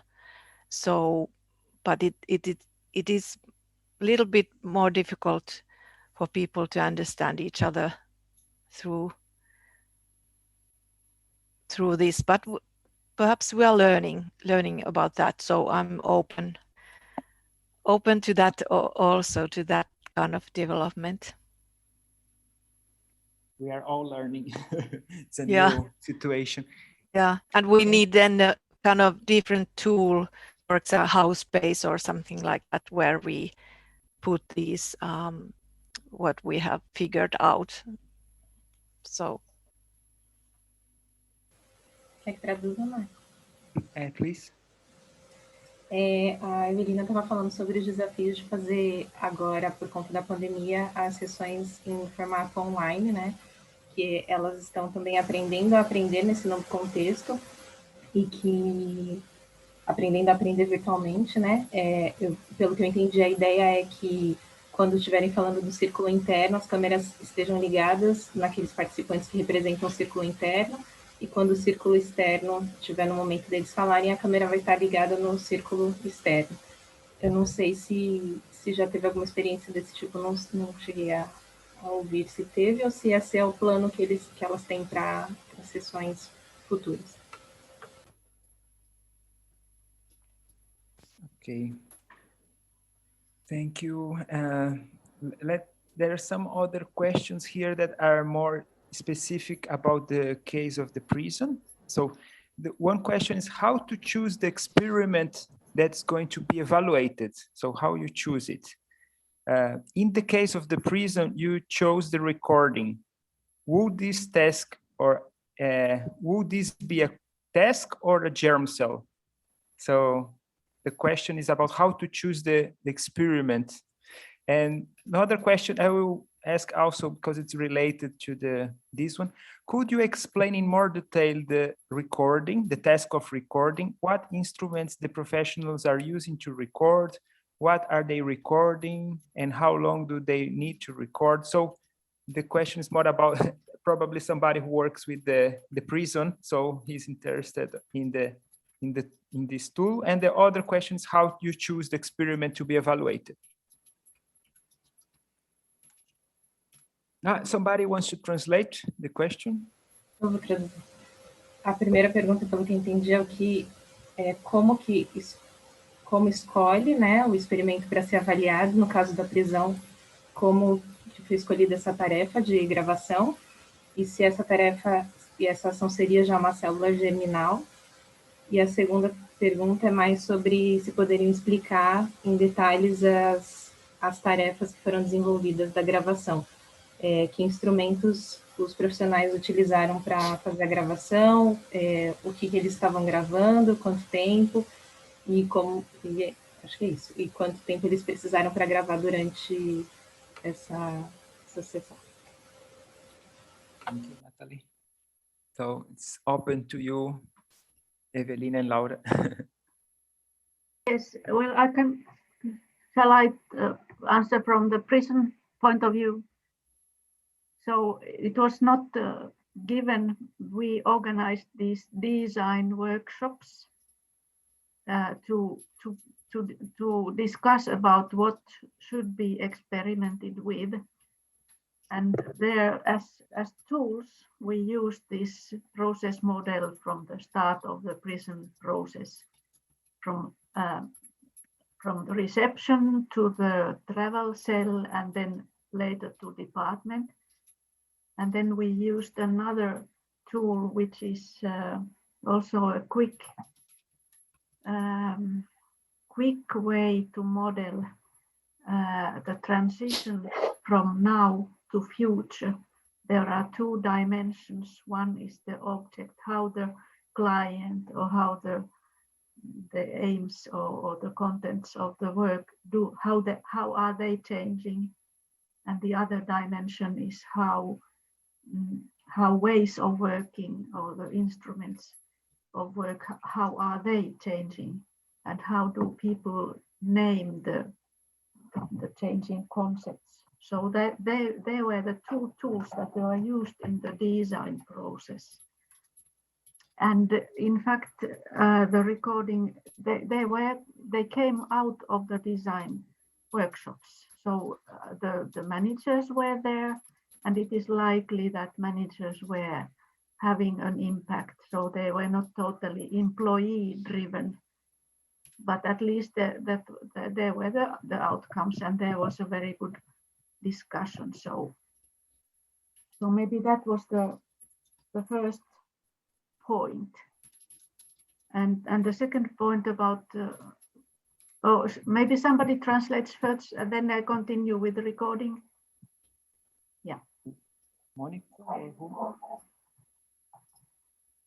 Laura, I couldn't understand. Can you repeat, please, in a slow speak? Then I can translate, because I was trying to type, then I lose my type and so on. Yes.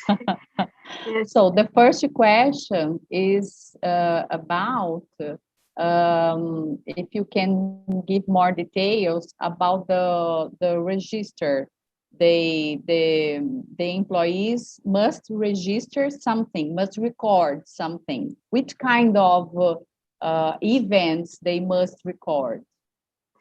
That's what I got it from the question. Which kind of events? They are supposed to write events, both positive and negative. For instance, if a prisoner does not clean his or her cell, then there can be discussion between the officer and the prisoner about the importance of cleaning. So there was a lot of discussion of how and what to write down if there are those negative things. So, ela disse que pode ser, por exemplo, a respeito de pontos positivos ou negativos relacionados com algum aspecto. Ela dá o exemplo, o aspecto da limpeza da unidade ali, da cela onde eles estão. Então, é possível que o oficial, o trabalhador, discuta com o prisioneiro, né, o prisioneiro, que aspectos que poderiam ser melhorados naquela limpeza. Então, eu entendi, vocês podem aqui me ajudar, que esse aspecto poderia ser gravado, esse momento dessa discussão a respeito dos pontos positivos e negativos. Yes, thank you.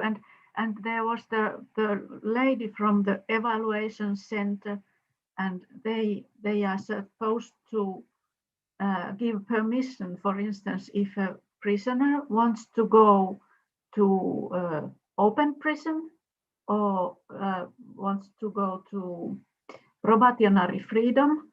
So the evaluation center needs to have evidence, and the recordings of officers help in this giving this evidence for the decisions. Okay. A outra possibilidade é as mulheres que são prisioneiras, elas podem ter um tipo diferente de regime, e para fazer essa avaliação, esse instrumento de gravação também pode ser utilizado.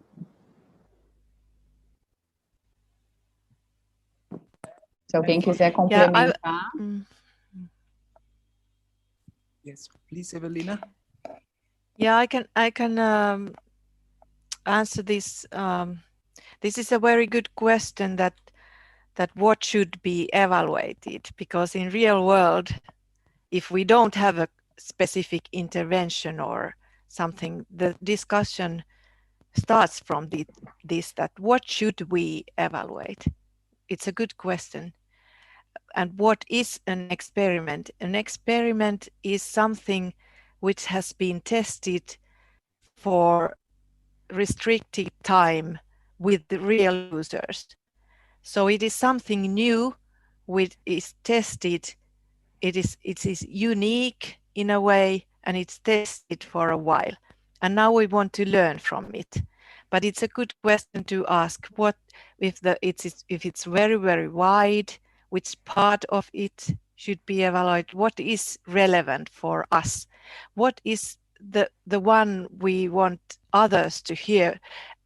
Because it usually, the experiment is very local, and if we want to diffuse it to other places, scale up, then we, even before the evaluation, we should kind of think that what is the part that we think already without even evaluating it it's something that others should hear from, and we can even choose the outer circle in that sense, in that idea in our mind that we invite others from other places to hear about this our unique local experiment. So in that sense, it's a learning situation for the outer circle as well. It's something that they haven't heard before. So does this help? It should be something new that the out cycle should learn, but should also something that has been tested, and something, because sometimes you don't have this experiment, so there should be something there that they want to share with the out cycle. Yeah, we need to hear the first experiences about it, and others should listen to it, and they are usually not always only fine, but there are pros and cons and so on, but it's important to hear them if we plan to distribute it. So what is the good one that should be distributed to other localities? But yeah, who is going in to that sense, it can start from a presentation that someone who is very, very insider tells the success story of the experiment, and then we start analyzing and evaluating it together.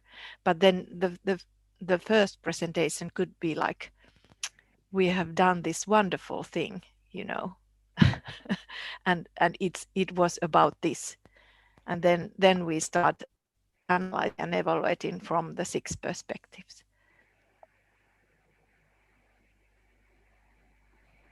Thank you, Eveliina. Who's going to translate? Me. A Eveliina retoma falando que deveria ser, que é uma pergunta muito boa, que deveria ser avaliado, porque no mundo real, essa é a pergunta que deveria ser feita, né, fora da intervenção, o que deveríamos avaliar, não somente no experimento, e que esse processo de avaliação, ele é único e ao mesmo tempo é testado por um tempo, e se for muito amplo, se a ideia, a discussão for muito ampla, puxar de volta, o que deveríamos avaliar, o que deveria ser avaliado.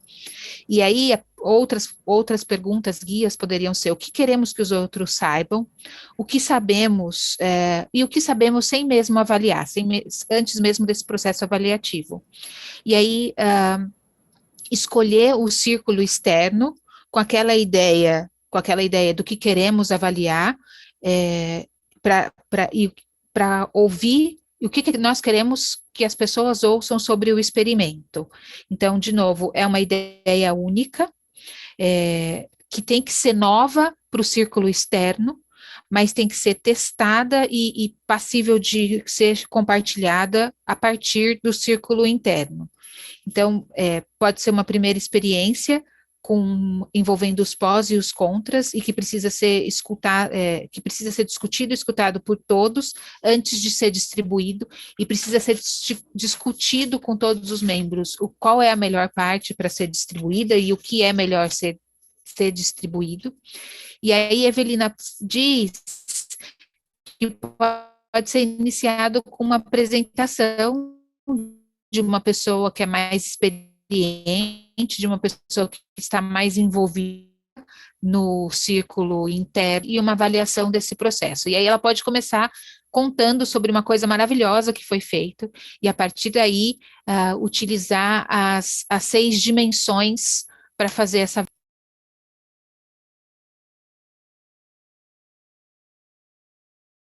Thank you, Monica. Okay, so I don't know if Laura has something to add or, okay. Can we move to the next?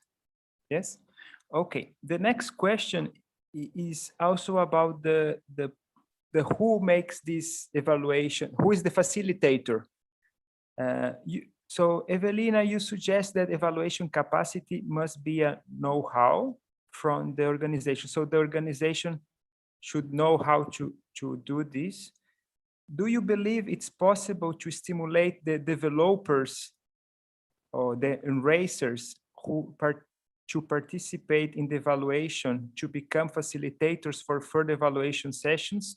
So I will try to summarize the question. So how do you think that the developers of the organizations, so inside the organization, you have those who are responsible for developing the organization, can they become the facilitator of the process? So it become more sustainable, because once the researcher leaves, they will continue this process of learning. Yeah. Yes. Yeah. Really, it could be so that human resource developers who are in charge of well-being employees and so on could be like neutral facilitators. They are not involved in specific experiments themselves, but they could learn this method and use it in different kind of innovation embryos and experiments in the organization. Yeah, the evaluation capacity really means that someone in the organization should own this evaluation perspective, and in this case developmental evaluation perspective, and it has to do with organizational learning, in that sense that if we evaluate the new experiments in the organization, there should be someone who makes it possible that they transfer, they expand, they scale up. Otherwise, they are just experiments which die. So it's not a learning organization if we don't facilitate cultivating the new. It's very, and it could be even knowledge of two persons, two employees, but still they have innovated and experimented something which has potential for the whole organization. So in that sense, yes, I agree. Okay, so it's important to involve the employees. Yeah.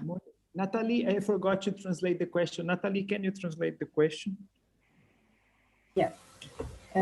A pergunta foi sobre se no texto diz que existe uma sugestão para que haja capacidade de avaliação, né, de ter esse know-how já dentro da própria organização. E a pergunta foi se ela acredita que é possível estimular esses desenvolvedores da organização a participar dessa proposta de avaliação e que eles se tornem os próprios facilitadores das sessões de avaliação. E aí o professor teve essa discussão sobre tornar sustentável o processo a partir do momento que os pesquisadores já se retiram da ação, né, de coavaliação. Eu continuo a resposta ou alguém vai fazer? I think Monica prepared the translation of the answer. Yeah. Yes. Então, a Eveliina responde que os envolvidos com recursos humanos ou com desenvolvimento dos trabalhadores precisam estar envolvidos, não porque eles estejam diretamente envolvidos, mas porque eles são centrais na participação de projetos embrionários, né? E esse método avaliativo ele pode vir a ser um processo, um projeto embrionário nesse sentido de cunhar essa nova perspectiva de avaliação, pensando na perspectiva de desenvolvimento, ou seja, uma avaliação desenvolvimental, não sei se essa palavra existe, mas é uma avaliação que foque no desenvolvimento dos trabalhadores. Então, pode ser uma avaliação a partir de novos experimentos, e aí é necessário que tenha alguém central para transferir, expandir e escalonar esse novo método. E aí, um ponto importante que a Eveliina coloca é que é importante ter essa pessoa central para facilitar e cultivar o novo, senão a empresa ou a instituição morre. Pode ser uma ou duas pessoas envolvidas nesse processo, mas que sejam pessoas com essa perspectiva de inovação e que tenha potencial para desenvolvimento potencial para considerar o desenvolvimento da instituição. Ela fala em empresa, tá? Eu estou chamando de instituição porque acho que fica mais abrangente para a gente. Thank you, Monica. I don't know if Laura wants to. Yes, please. I think in criminal sanctions agency, it is interesting that the developers, both regional, in some regions and nationally, the developers are very interested in this method. And I see it so that while the role of prison officers is changing so radically, and then there is the question. Can we go slowly? Because I'm responsible for the translating. I'm not so fast as Monica is. So you were saying that in your experience, there are developers who are in the micro level and the micro level. Yes, they are regional and national. Regional and national. Então, ela está dizendo que na experiência dela nos presídios, existem várias pessoas que podem ser responsáveis por esse desenvolvimento interno da organização, né, da instituição, que podem ser pessoas ligadas ali à região ou também ao nível nacional.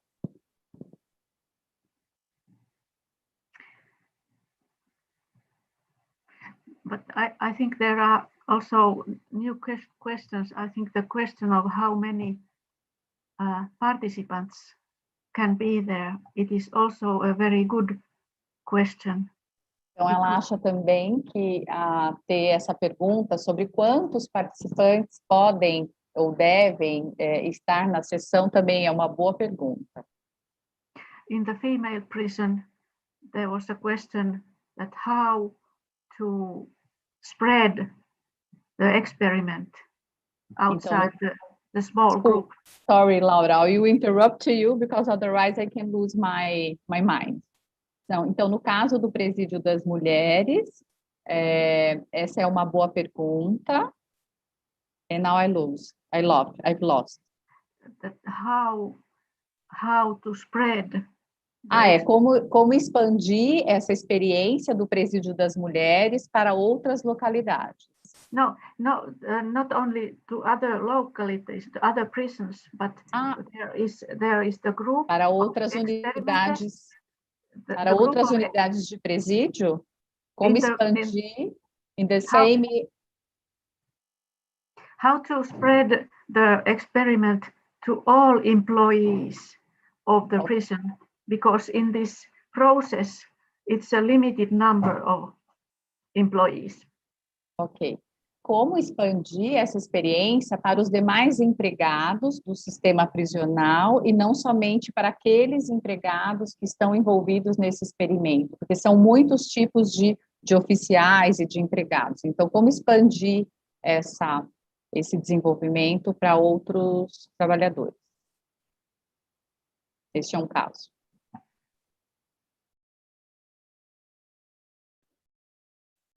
Thank you, Laura. Thank you, Sandra. Good. Can we move to the next question? Yes? Okay.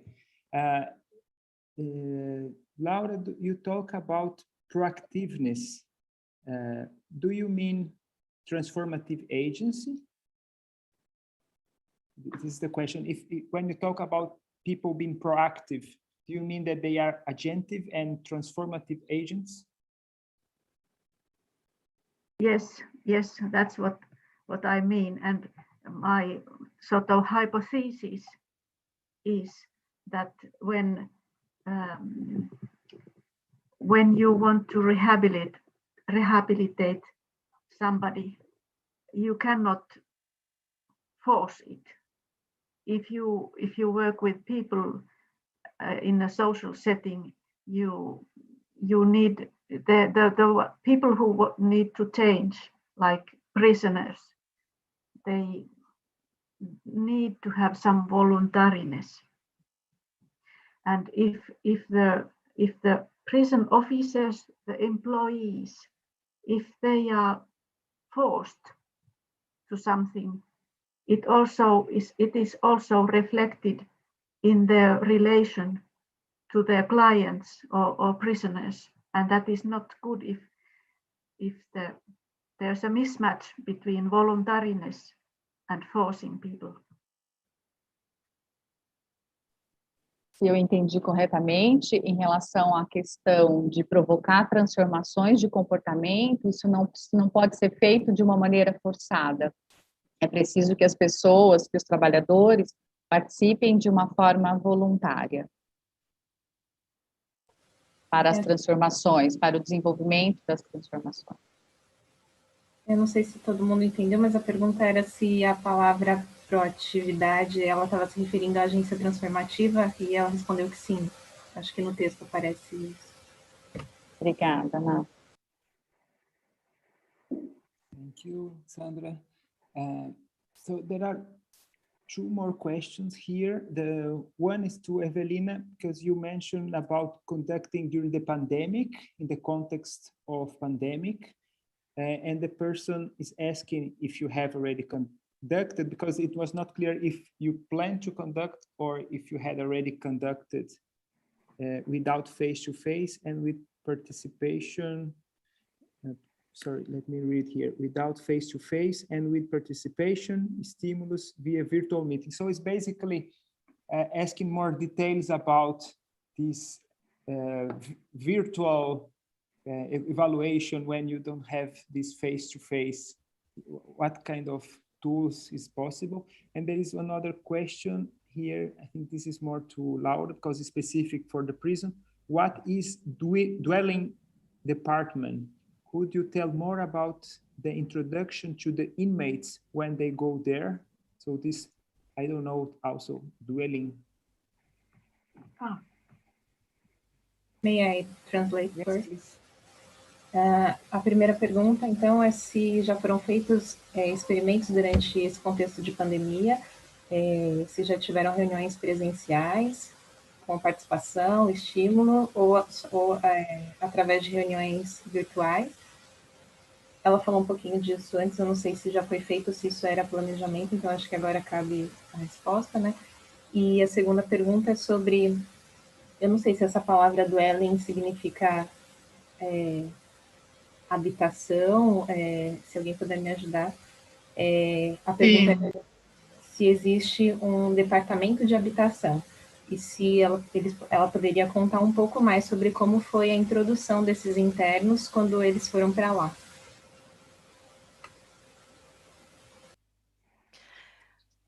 Okay, yes. About this virtual application, personally, I haven't used it yet virtually, but my colleagues have, and their experiences have been good. But what I'm going to apply it for is actually with one area of church, and they have during the COVID pandemic, they changed some of their worships to virtual form. So the people didn't come to the church but they were having worship for God virtually. And now, after pandemic is now in a better phase, it is good to evaluate that should they continue this practice, and they are going to invite few other local church areas to the outer circle to learn from it, and we are going to do it virtually. So it will be a nice experiment. But what it needs, I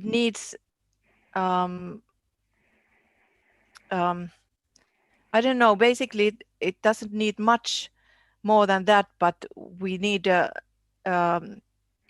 division of labor. Who is going to write and who is going to concentrate on discussing, so that the writing of the ideas doesn't dominate too much. So when we may need, we also maybe need 2 facilitators virtually, because the other one can conduct the situation and the other one documents the discussion to perhaps even outside of the using this kind of a design tool or something like that to make it visual for everyone, so that everybody can see the 6 dimensions at the same time, and that sense. But otherwise, it maybe doesn't take it any longer than 2.5 hours, and what's the benefit on it? People don't have to move from, they can be different parts from Finland. They don't have to travel. So there are benefits, of course. And now we are somehow already used to this virtual communicating. So it is an interesting experiment. Yeah. And we will record it, how successful was it. As we are still learning, we have to, as a researchers also. Monica, can you translate? Yes.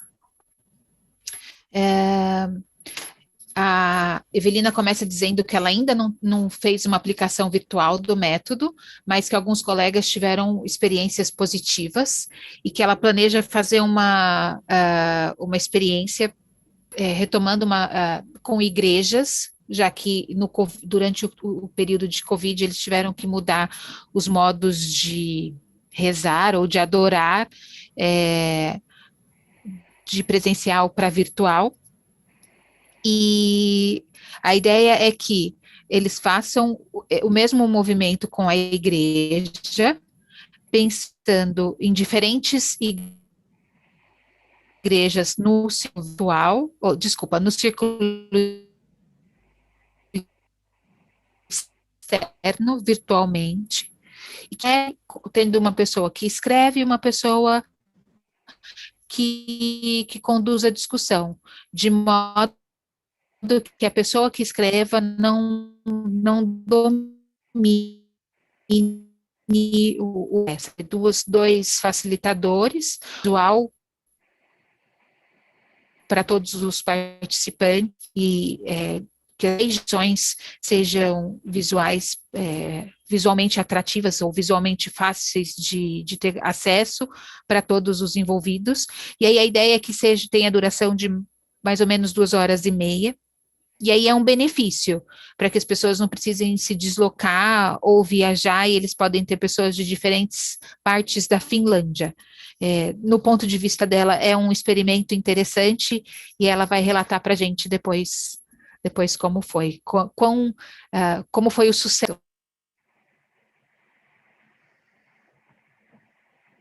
Thank you, Monica. Can I? Yes, Laura, please.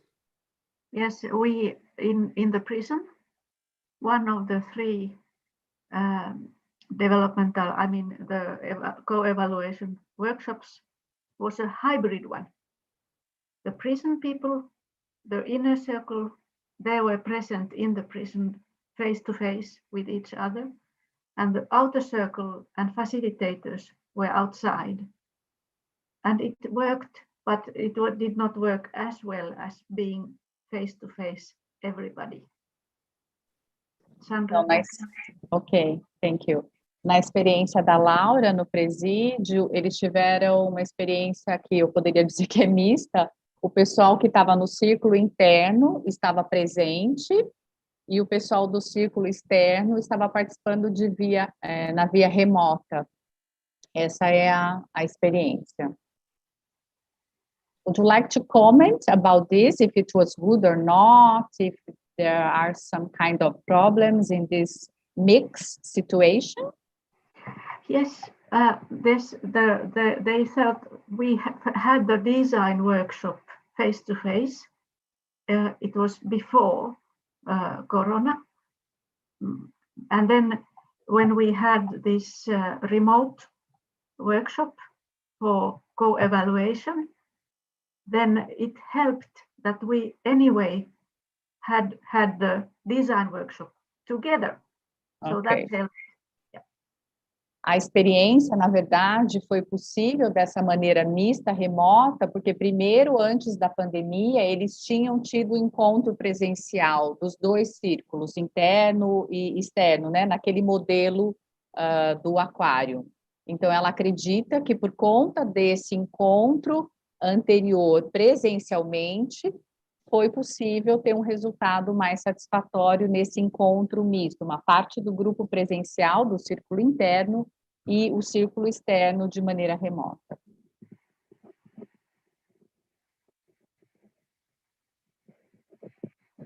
Laura, do you want to answer about the dwelling department? Yes, dwelling means living, so it's like you know, morar, like the wing in the prison where the prisoners live. That's dwelling department. And the experiment of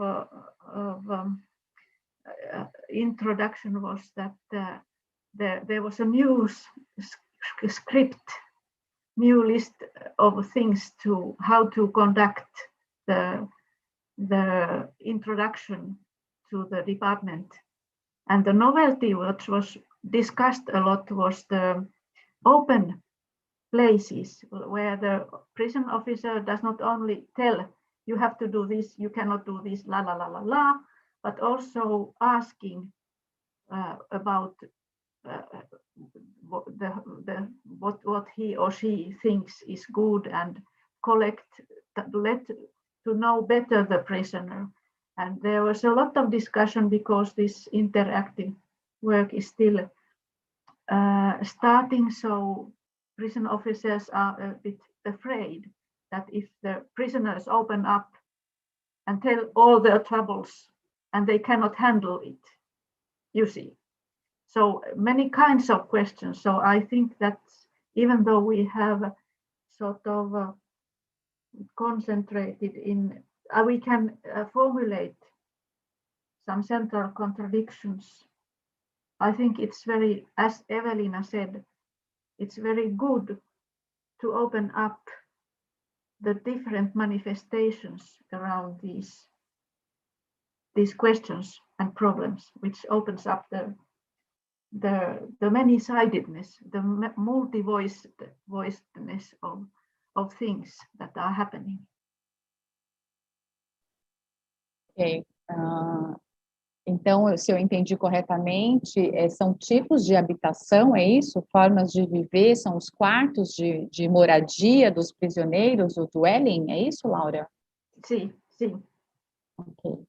And the second part, a segunda parte é a respeito de como fazer a interação entre os oficiais e as prisioneiras, é isso?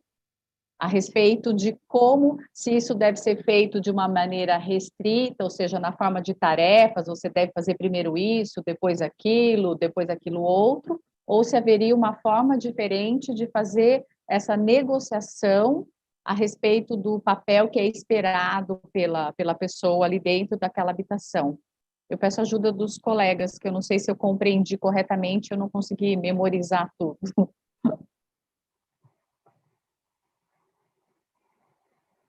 Acho que ela trouxe também a questão de que é importante trazer nesses locais essa multivocalidade, né? De trazer os lados diferentes.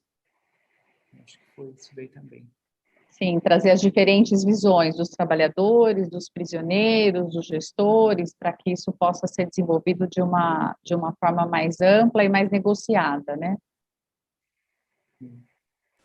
Eu acho que isso é uma novidade muito grande para a gente, por isso que até na hora de traduzir fica um pouco difícil, porque essa não é a realidade que a gente está acostumado, né? Essa multilocalidade dentro de um sistema tão... hierarquizado, né? Então, por isso que a dúvida se eu entendi direito também acontece.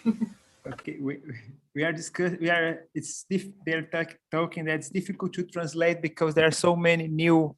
The method is new, the context is new. Well, I have one question that is, and please, if you can translate, Natalie, one key challenge in Brazil, but you mentioned that it exists also in Finland, this hierarchy that, and this is one of the key principles of the method, that the multivocality, that you want to bring different perspectives. But they have the problem that some voices are weaker than other voices, like the customer, or if you have high hierarchy, the employee are usually not used to talk. Or so how do you mentioned some questions, like some strategies, like the out cycle has to be silent. If the management inhibit, you can bring him inside the cycle. But my question is, what key tools could be used to raise the voice, the weaker voices? What could we do to bring the voice of these weak actors up, so that we have because these people have agency, because they can resist to implement, but how we can bring their perspective? Okay, Natalie, can you translate first? A pergunta do Marco foi sobre os desafios que são enfrentados também no Brasil, que dentro dessa multivocalidade que se espera o método, algumas vozes elas são mais fracas, né? Elas são menos ativas no processo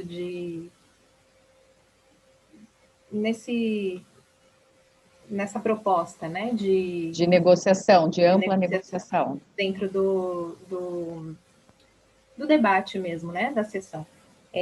Alguns trabalhadores, eles podem não falar, eles podem não se expressar por conta disso, e se existe alguma ferramenta que pode aumentar as vozes, né, desses trabalhadores, desses atores que são considerados mais fracos, que eles já têm agência, isso é claro, porque eles resistem a alguns processos, então existe essa agência, mas como fazer com que as vozes deles sejam manifestadas dentro dessa proposta de sessão colaborativa multivocalizada. I think that, Marco, that is a very, very, very, very good and important question. I think this internal and external circle gives a good frame, and while, for instance, inner circle is discussing, so it's very much up to the facilitator to see that there is balance, so that people have a chance to speak, and nobody is dominating too much. But I think it's maybe if there is such a workplace that there is a danger that people keep silent, then maybe this could be discussed also before the workshop. So how these voices could be taken up. Maybe we can ask the active ones for ideas. Yeah, and in terms of bringing, for example, the customer point of view to the workshop, we can give the employees a task to interview few customers and then present the video or the transcripts of the customers, how they see the experiment or service innovation, and so we can use the same ethnographic methods as we do as researchers to give, and I think also that this is very relevant to give especially the customer and the employee. That's why the whole model starts from those kind of weakest voices, that it's important to collect data from those perspectives to the workshop. So we can also use customer feedback data, of course, and so on, but I would prefer that real customers also say something. And we can also, in some cases, we can bring representatives of the customers even to the inner circle with the employees. But usually those who are in services, those who have worked with customers face to face, they kind of can empathize on the how the customer feels about the experiment. So in that sense, the employees represent also the customer point of view, maybe better than the managers. And so,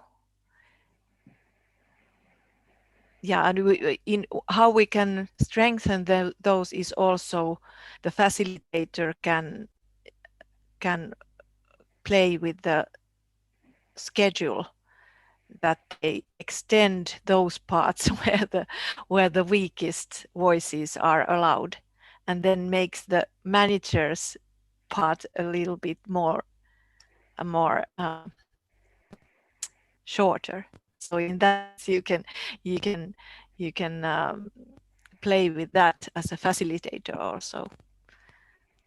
You have a power as a facilitator as well.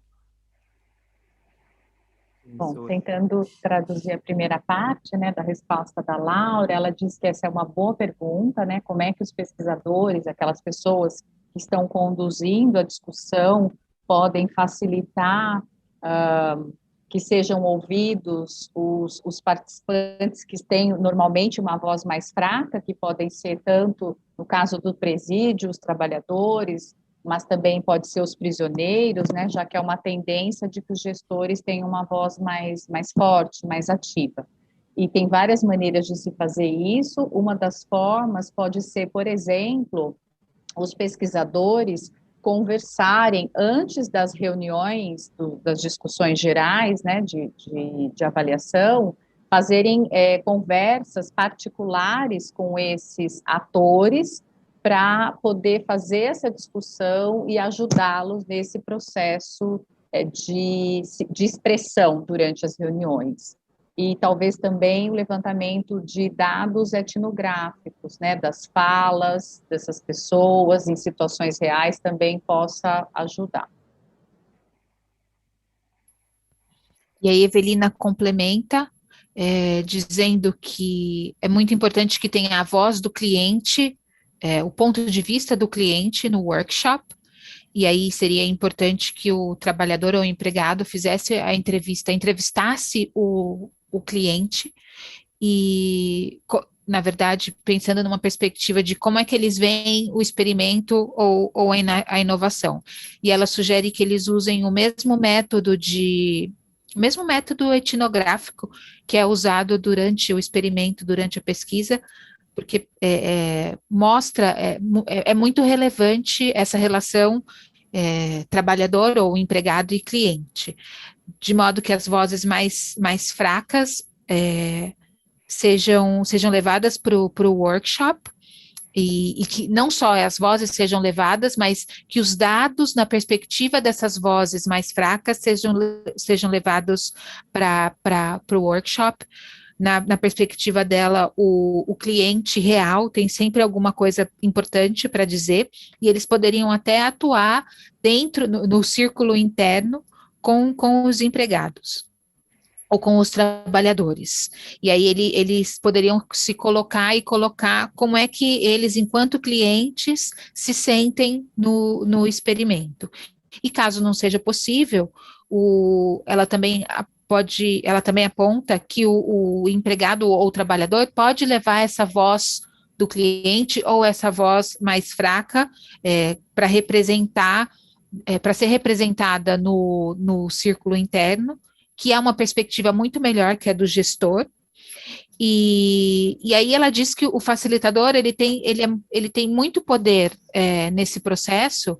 O facilitador tem o poder de organizar ou de jogar com a agenda do encontro, com a agenda do workshop, de modo que as vozes mais fracas sejam mais ouvidas que as dos gestores, e que os gestores ouçam mais ou contribuam de uma outra forma que essas pessoas que têm as vozes mais fracas, ou que participam menos, ou que têm uma participação mais, eu acho que em outras, não é isso que ela disse, mas em outras palavras, eu acho que o que ela está apontando é que o facilitador, ele tem o poder de organizar as agendas no encontro, de modo que esse trabalhador que tem uma participação mais periférica passe a ter uma participação mais central no encontro do que o gestor teria, ou do que o gestor que pode dominar o workshop. Thank you, Monica. Good. Rodolfo has a question here about the recording, and he wants to share with you an experience we had in Brazil in the prison also. Rodolfo? Yes. We have think about the Aquarium method, because one of the experiments we are trying to implement in Fundação Casa, it's a center for resocialization of young in conflict with law. So one of the experiment it's the discussion of the cases, unifying every people, every employees, the security, the guards, and the other professionals, educators, etc. So it's we in Change Lab we identify a big contradiction between guards, and they have discipline control of the young people only, like the prisons. Laura taking in the paper for one side, and other professionals totally separate. That we identify, and the participants in Change Lab identify two objects fighting between them. So one experiment is the discussion of the cases, to put people together to plan a resocialization plan for each young people. So one question is, if it's possible, we're trying to do this experiment to take the Aquarium to put managers in the inside the inside and outside circle to debate the challenges, the difficulties to conduct this innovation. So it's very interesting for us to share and to discuss your experience in this case. In the paper of Laura, I don't understand the recording as a task to put in an experiment. The recording is an experiment. If you can explain, I needed to go out for 30 minutes. I lost some explanation. Thank you. So the question was about explaining in more detail the recording, because I also had the impression of the recording with the camera, or how concretely how was it, and also to mention that we have a very similar cases here in Brazil with the prisons. It's even difficult to say the word prison because we are working with young people, so it's supposed to be, we have the stigma, it's a prison, but it's a resocialization work. Anyway, Nathalie, can you? O professor Rodolfo já apresentou um pouquinho sobre o que ele estava perguntando, mas eu vou falar aqui. Ele falou um pouco sobre a Fundação Casa, né, o projeto que está sendo desenvolvido lá.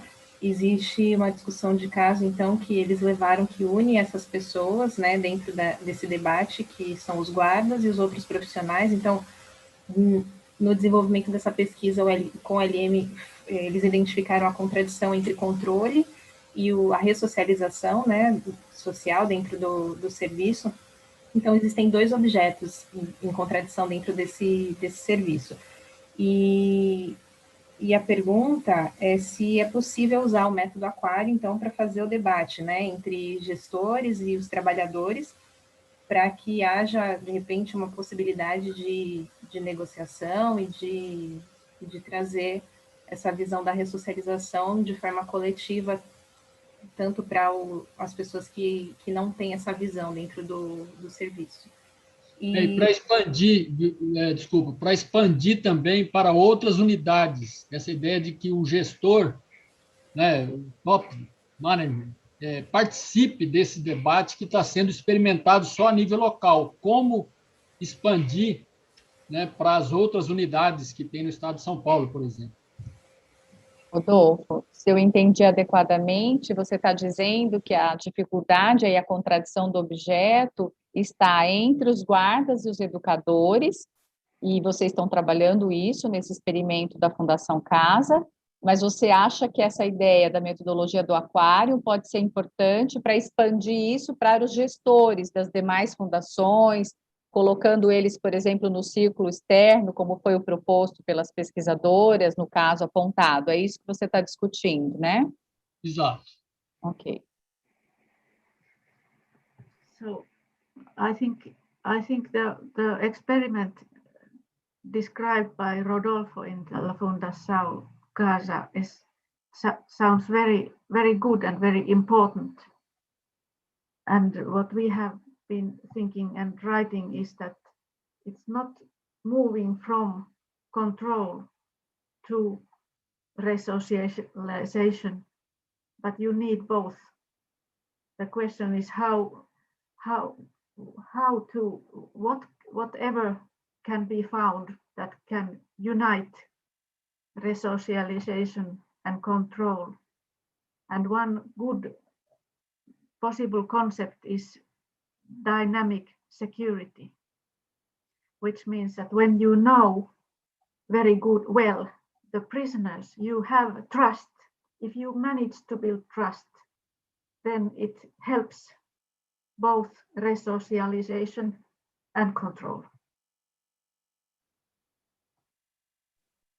Então, a Laura diz que é muito interessante essa experiência da Fundação Casa, e que no entendimento dela não se trata tanto de opor essa contradição entre a rigidez da disciplina e da ressocialização, mas pensar em como trabalhar com esses atores de forma dinâmica, trabalhar a segurança de uma forma dinâmica. Não se trata de eliminar um ponto de vista ou outro, ou seja, não se trata de acabar com a questão da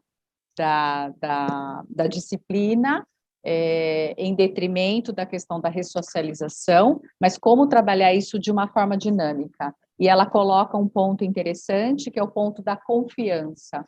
Como que a confiança talvez possa ser uma saída para que esses atores possam discutir entre si e possam trabalhar no sentido realmente do desenvolvimento dessa atividade que é feita na fundação e de buscar, portanto, essa efetiva ressocialização desses jovens. Só um comentário nessa resposta da Laura. Eu acho que a gente precisa também considerar as diferenças culturais e ter uma informação um pouco mais qualificada de quem são as populações-alvo nos dois tipos de serviços, antes de... enfim, acho que é um ponto de vista muito interessante o que ela fala, o que ela traz, né? De pensar, assim, quando a gente pensa numa visão contra a outra, uma substituir a outra, a gente sempre tem uma situação muito mais difícil, realmente. Mas, ao mesmo tempo, é preciso lembrar que, por exemplo, numa situação como a de Finlândia, a noção de cidadania do interno é algo que a gente não tem nem dúvida de discutir, né? É só ver um exemplo da experiência aí da incorporação da internet, né? ou da computação, né? no serviço, como é que é. A gente está falando de realidades muito distintas, mas acho que é importante para a gente ampliar esse ponto de vista aí.